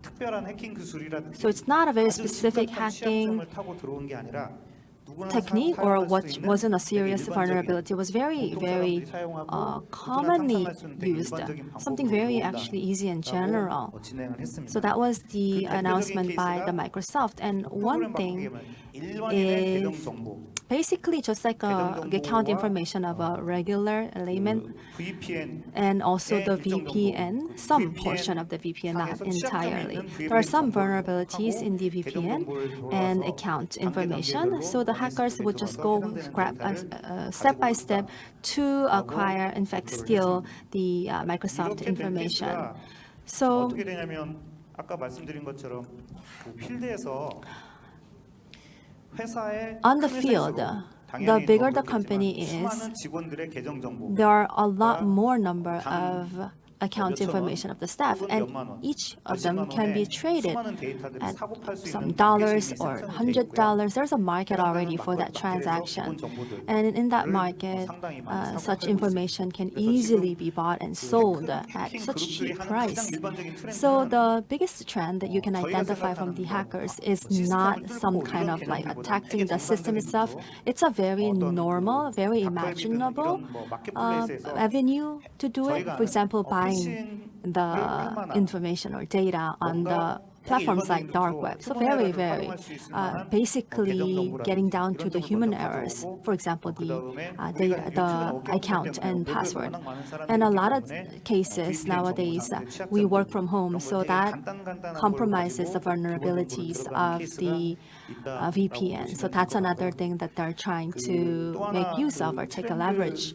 Another trend that we can single out besides the account and password information is what you see on the right side. I told you about the lapses, which have stolen information from MS and Okta. So here you can see on the right side these are the patterns. And again, the details will be shared with you later in the later slides.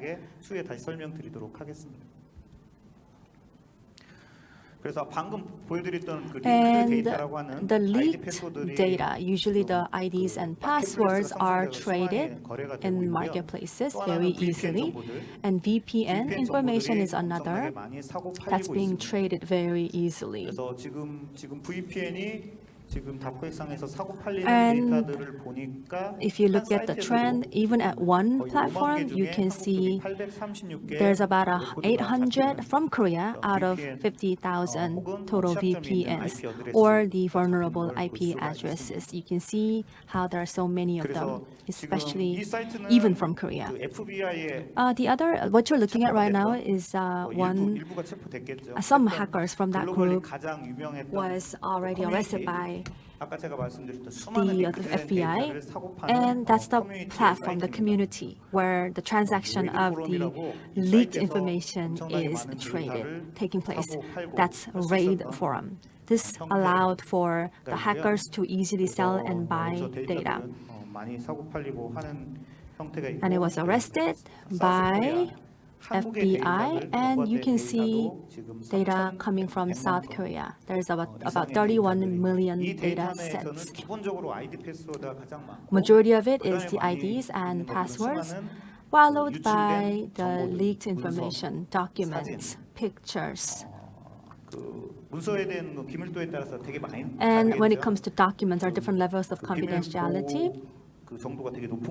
And the documents include the ones like top rate confidentiality down to just regular photos.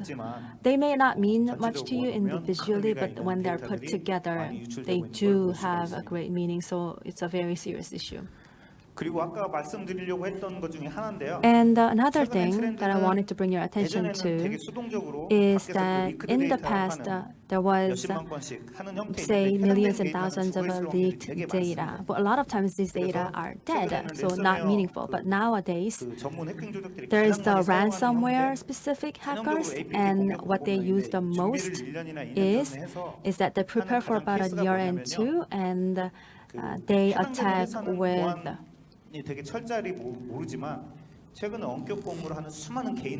the people who are working from home, like the posts or the terminals that they use, for example, the PCs. So they would put the hacking information and then gather data from those personal PCs. Cook is one of the ransomware-specific hackers, and we found out that it was the club. And if you remember, if you go to a department store, you use a credit card on a POS, and in all POS terminals, that malware was already installed. So when we use a credit card, every time you swipe your card, all your information were hacked basically and was sent to the hackers. And they had prepared it for a year and 4 months, and about 70 million data from the credit cards were leaked. This is all personal information, anything that is needed for the payments. So that was a big event. The reason I'm telling you is that their strategy, the hacker strategy, isn't the same as before. So even if we as a company invest huge amount of money for security, that's not going to be enough. We talk about zero trust a lot. So there are many different access points that can be targeted. And as a company or 벌어지는 가장 큰 as forming of partnerships with others, it all comes down to human errors, because there are many different activities that we each individuals do, and that's also an avenue where the malware or any kind of hacking activities can come through. And nowadays, 예전처럼 2년 전에 data nowadays isn't the same as before. For example, the data sets are not sold anymore from the past. What I mean is that the data that are being sold now is very, very up to date. It's recent. For example, those that might download Netflix app, they can be targeted very specifically. In the past, the malware usually stops or breaks the PC of the user, but now it's not the case. The malware is used to get the information from the user's PC and other terminals. 그래서 지금 뭐 개인들은 아니지만 지금은 방금 말씀드렸던 해킹 조직들이 And 개인 these PC에 hackers 담아서 해당되는 ID 패스워드를 take 탈취하는 all the IDs and passwords very easily, 정비를 안 하면 지금 and 노출되어 있는 형태에 있는데 without much measures, we are exposed. For example, geo.kr. Let's say I use a government site and would type in the ID and the password to go in. And the malware is in the PC, so that malware will function to take the information and send it or transmit it to somewhere else. And you can see how much of such activities are taking place. 그래서 이렇게 딱 대략적으로 그 공공기관만 So just looking, having a very broad perspective, only looking at the public institutions in Korea, 일단 한 도메인이라도 나와 있는 게 90% 정도의 360개 기관에서 해당되는 데이터 유출 사고. So out of the 350 public institutions that we looked at, 90% of it, so about 316 institutions were exposed. And the total of 500,000 cases were sold or leaked to the dark web. And that's the global size, the volume of it. And you can see the arrow going down to Korea, that's about 1.2 million IDs or login credentials being leaked and traded. And statistics on countries affected by dark web ransomware, number one is the US.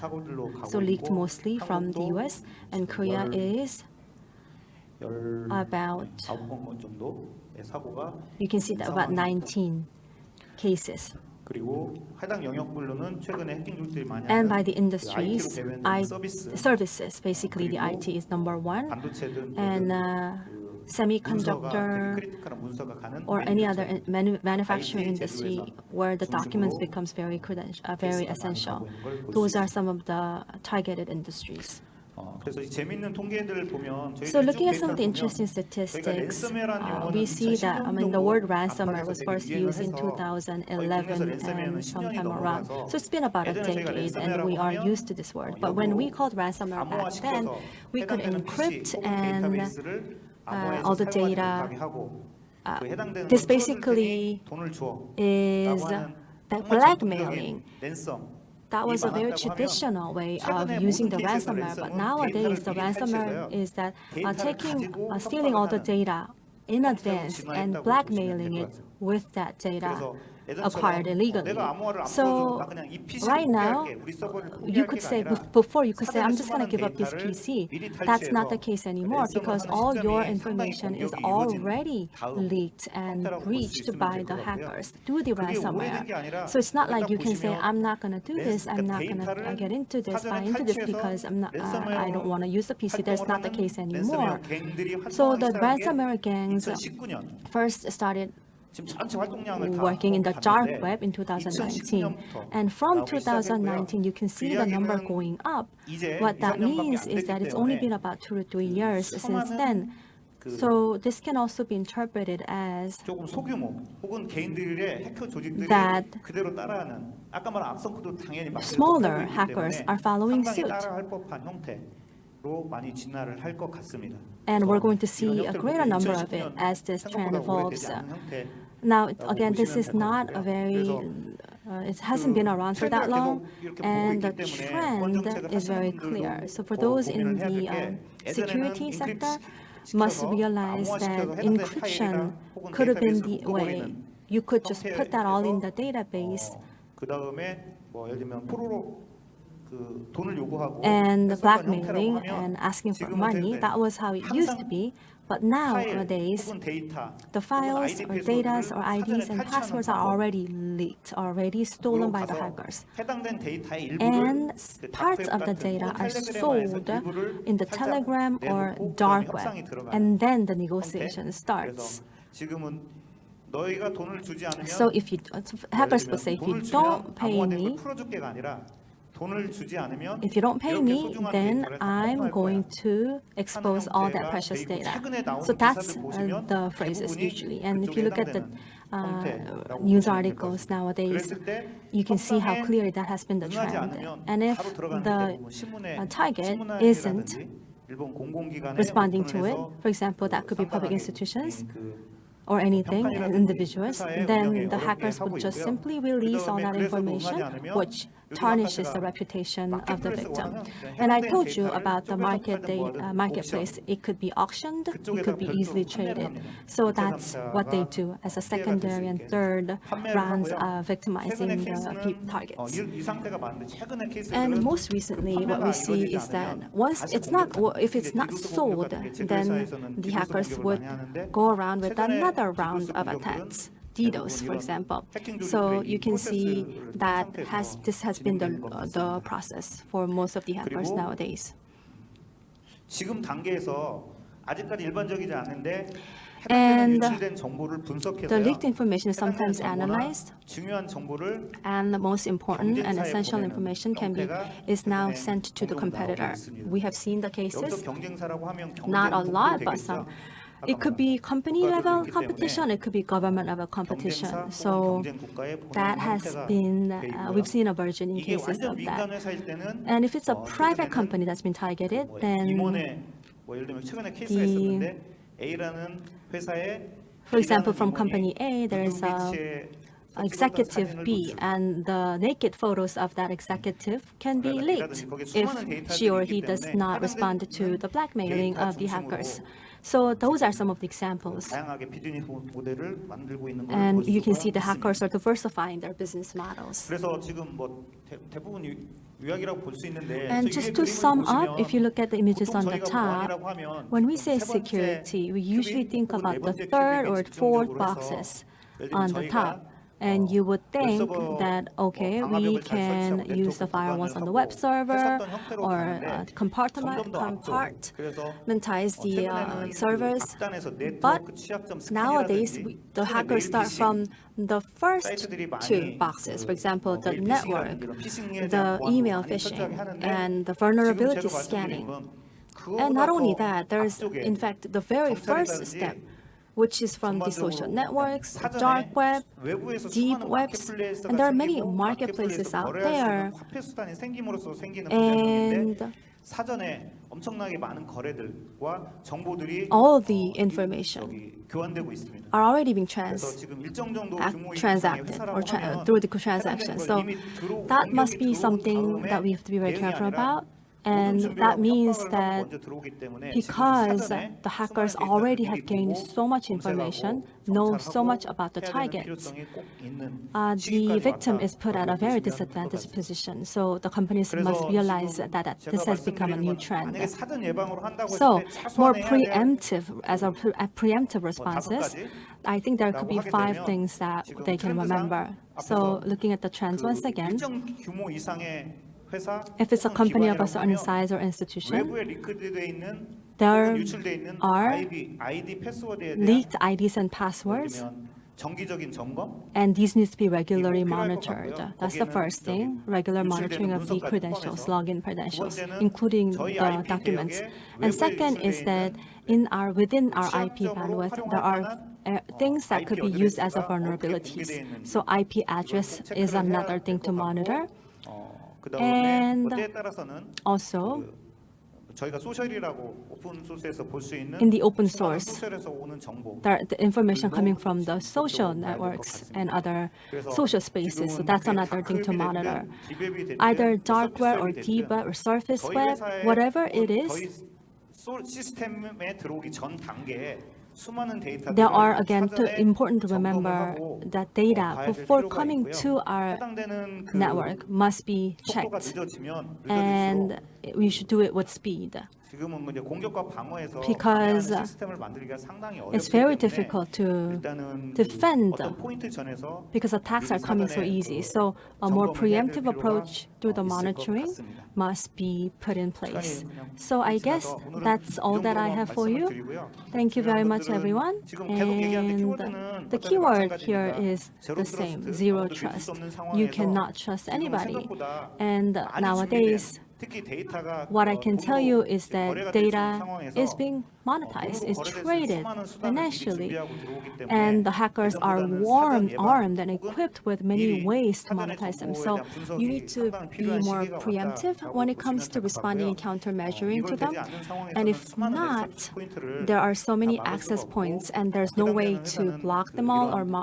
So for companies who are trying to protect, they must have certain architectures or ways to more preemptively respond and get ready for that. So thank you all very much. Thank you, Mr. Choi, for that presentation. Yes, cyber hacker groups are everywhere, and the profiling of them and intelligence from the dark web, I guess, are some of the ways that we can use to protect ourselves. And your company is at the very forefront of helping public companies or public institutions, even government agencies, to protect themselves and respond to those hacker groups. So thank you very much, and thank you also very much for sharing some case studies, very practical examples. Moving on. So next, let's move on to the next presentation without a further ado. And next is Microsoft's Mandana Javaheri, Head of Security Solutions at Microsoft Asia. So the title is How to Protect Organizations to Take a Holistic Zero Trust Approach. So we will see her presentation through her video.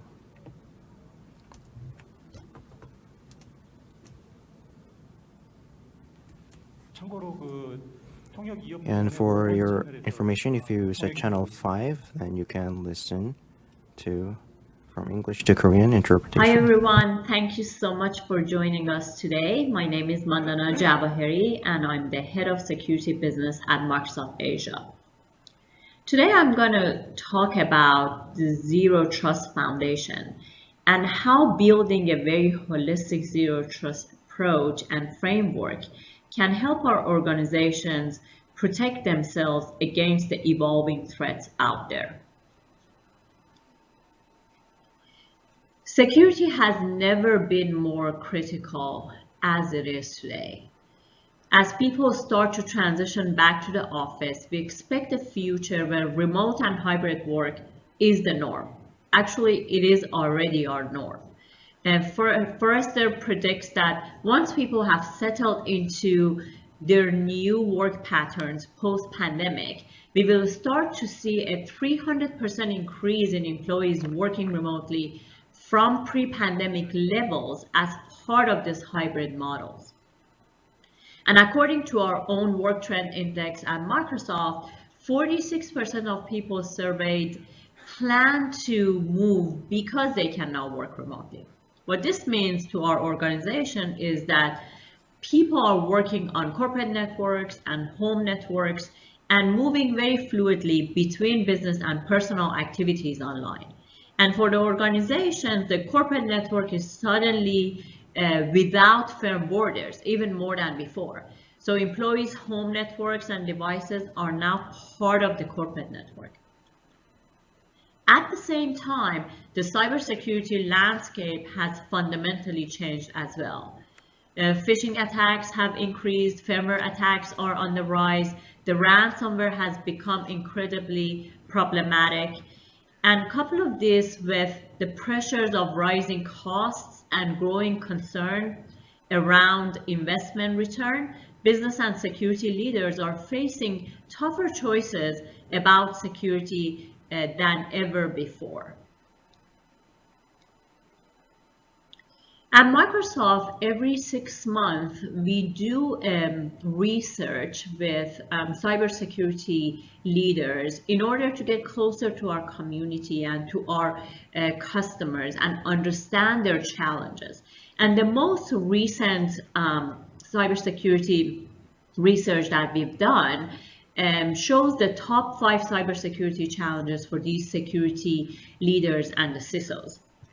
The first top of mind is managing the increased risk of ransomware attacks. And this is not definitely surprising. We've seen a rise of ransomware and organizations are challenged to mitigate the risk of these type of attacks. The other one, due to the acceleration of the cloud adoption due to pandemic, and now the security leaders need to ensure that their cloud resources, workloads, and applications are securely configured. So that's their second challenge that they brought up in the survey. The third one is how they can protect their entire organizations. They might have still some assets on premises.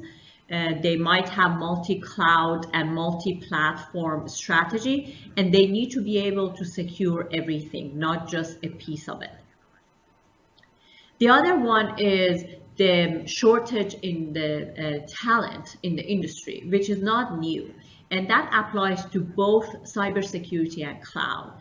And it's not going to go anywhere. So we really need to think very closely into how we can solve these challenges by hiring more diverse talents and defenders.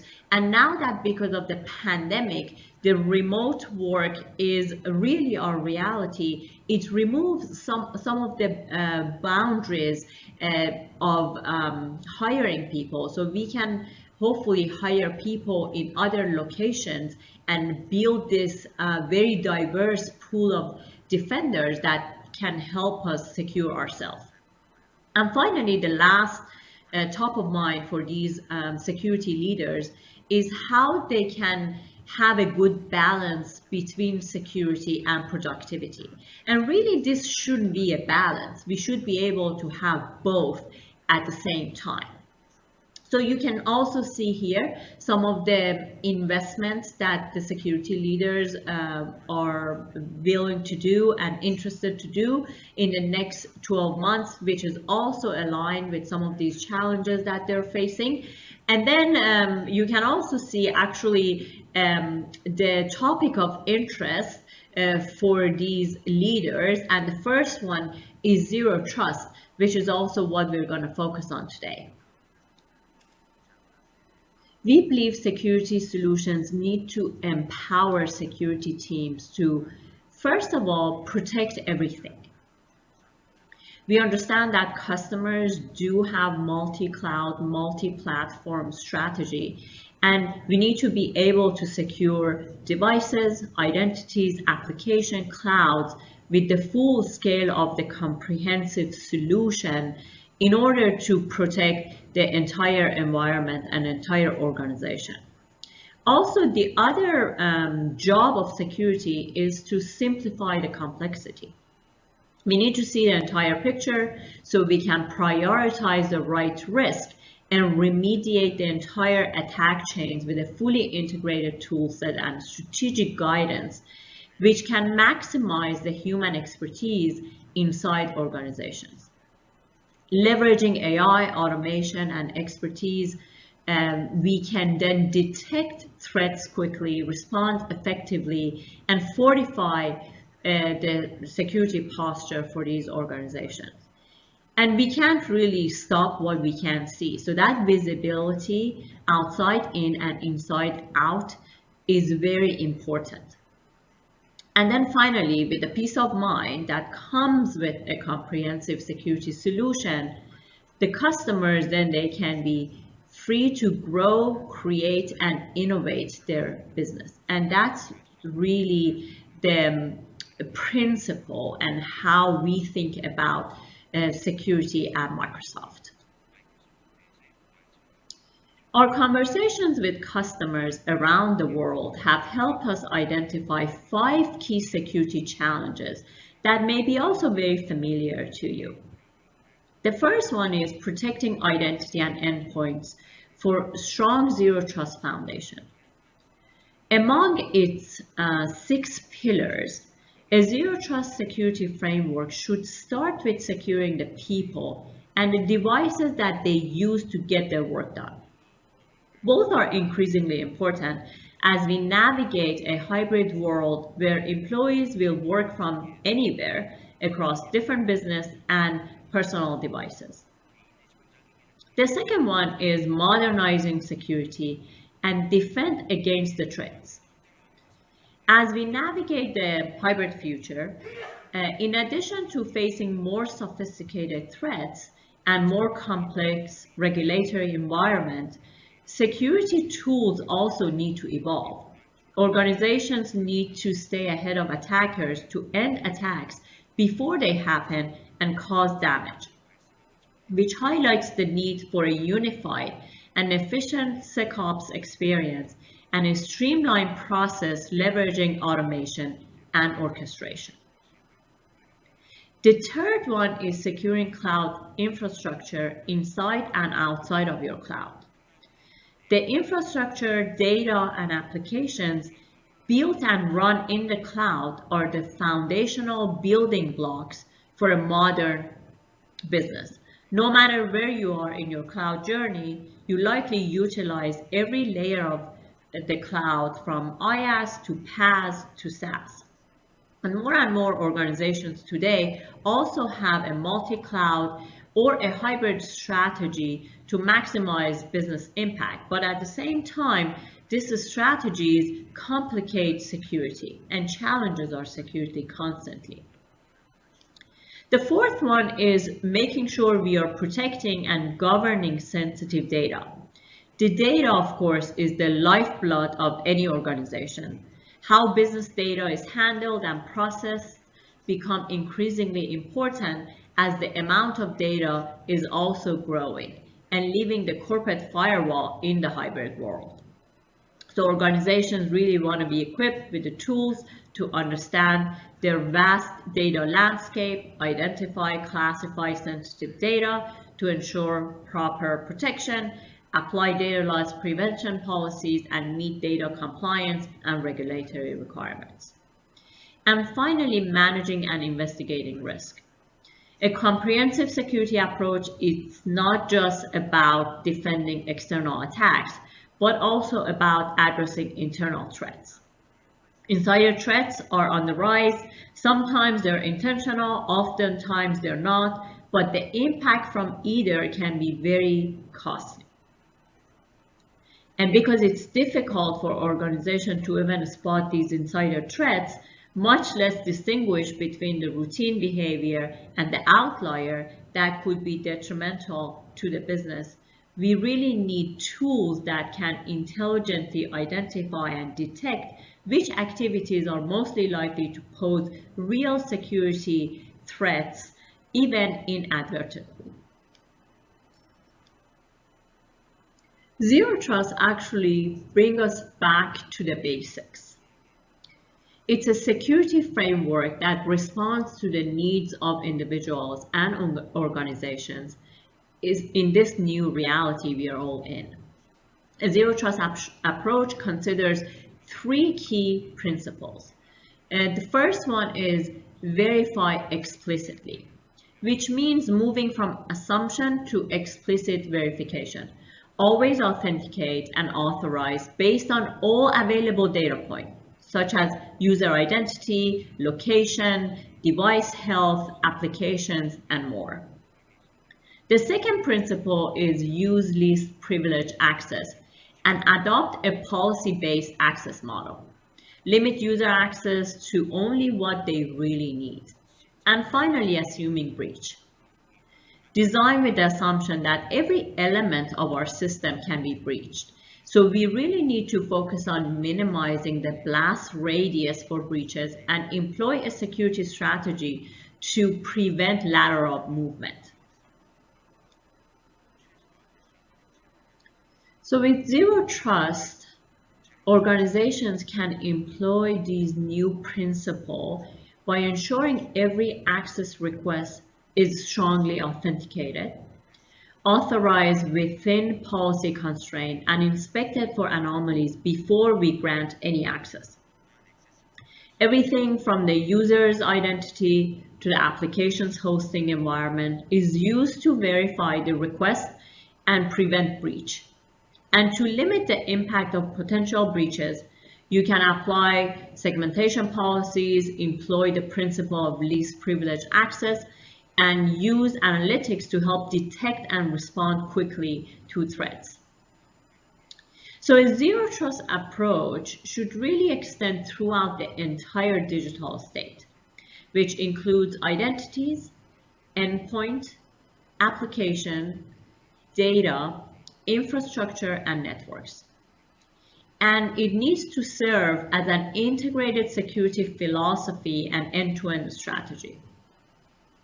The foundation of zero trust security is identities. Both human and non-human identities need to be a strong authorization, connecting from either personal or corporate endpoints with compliant device, together requesting access based on strong policies grounded in zero trust principle of explicit verification, least privilege access, and assumed breach. As a unified policy enforcement, the zero trust policy intercepts the request and explicitly verifies signals from all 6 foundational elements that we just talked about: identities, endpoints, data, application, infrastructure, and networks, and based on the policy configuration, and enforces least privilege access. Signals include the role of the user, location, device compliance, data sensitivity, application sensitivity, and much more. In addition to telemetry and the state information, the risk assessment also from threat protection feeds into the policy engine to automatically respond to threat in real time would also apply. Then the policy is enforced at the time of access and continuously evaluated throughout the session. And then this policy is further enhanced by policy optimization. Governance and compliance are critical to a very strong zero trust implementation. Security posture assessment and productivity optimizations are necessary to measure the telemetry throughout the services and systems. And then the telemetry and analytics feeds into the threat protection system. Large amount of telemetry and analytics enriched by threat intelligence generate really high quality risk assessment that can either be manually investigated or automated. Attacks happen at cloud speed, as we know, and our defense system must also act at cloud speed. And humans just cannot react quickly enough or sift through all the risks. So the risk assessment feeds into the policy engine for real-time automation and threat protection and additional manual investigation. They all might be needed in this case. And then, of course, on the network side, traffic filtering and segmentation is applied to the evaluation and enforcement from the zero trust policy before access is granted to any public or private network. Data classification, labeling, and encryption should be applied to emails, documents, structured data. Access to application also should be adaptive, whether it's SaaS or on-premises. And runtime control should be applied to infrastructure with serverless, containers, IaaS, PaaS, and internal site. with just-in-time and version control actively engaged. And then finally, telemetry, analytics, and assessment from the network, data, application, and infrastructure are fed back into the policy optimization and the threat protection systems. The foundation of any great zero trust security model starts with securing identity and endpoints. And most of the time, organizations, of course, depending on their maturity level, they start their journey from securing the identities and endpoints. And there are some reasons for that as well. The identity-based attacks, such as password breaches, are still one of the most common attack vectors, with 80% of breaches involving the use of lost or stolen password. Also, with the workers being distributed and using a variety of devices, unsecure devices put our organizations and data at risk. 60% of bring your own devices today are unsecured by IT. Having a secure, modern identity and endpoint management implementation is really critical to anyone's zero trust journey. And with IT and security teams familiar with managing identity and endpoints, it actually makes it a logical place to start when setting a foundation for a zero trust security model. By securing the identities and endpoints, organizations can increase both security and productivity, which was also one of the research top of mind for the security leaders that I mentioned earlier. We recently commissioned the total economic impact studies with Forrester Research about securing identities and endpoints with modern cloud-based solutions such as Azure Active Directory and Microsoft Endpoint Manager, and the benefits were very clear. 99% of cyber attacks could have been prevented with multi-factor authentication, the MFA. 80% of organizations experience reduced effort to provision and secure new infrastructure.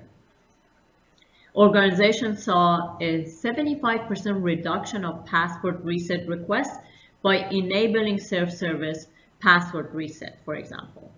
And also organizations saw increase in IT efficiency with 80% deployment time saved. So I just wanted to share these statistics so we can really connect the technology and the framework that we put in place with some of our business objectives. By building a strong zero trust foundation with securing identities and endpoints, we can accelerate our journey to the cloud and digital transformation with the use of modern identity and endpoint management solutions. We can also secure our hybrid and frontline workforce and ensure that our critical resources and data are protected.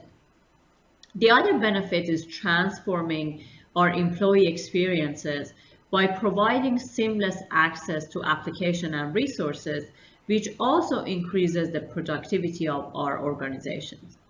And finally, we can customize secure access for all user types, from frontline workers to our end customers and partners. These are very important because it shows how the framework and foundation can really help us meet our critical business objectives. At Microsoft, we provide some comprehensive guidance and guideline and assessments for our customers to start their zero trust journey. But I just want to summarize some of the go-dos to help you start your process. The first one is to reduce your on-premises infrastructure by managing all your identities and endpoints in the cloud. Ensuring that the devices that are being used to access corporate resources are secure and compliant. Turn on multi-factor authentication. MFA can really help prevent 99% of identity-based attacks. Enforce conditional access policies to ensure the right users have the right access to the right resources. Turn on an EDR, endpoint detection and response solution. The Microsoft version of it is called Microsoft Defender for Endpoint, to protect, detect, investigate, and respond to threats. And finally, connect all of your applications to an identity and access management solution. Again, the Microsoft version of it is called Azure Active Directory, and enable single sign-on. And by all application, I mean all of your applications, from SaaS application to custom applications to on-premises applications. Please visit our website to see some of the guidance and principles that we offer around Zero Trust. There are also Zero Trust assessments that you can run in your environment, and which can also help you with where you need to start your Zero Trust journey. Also, if there is any questions, just please feel free to reach out to me, and I hope you found this session useful. Thank you so much for listening.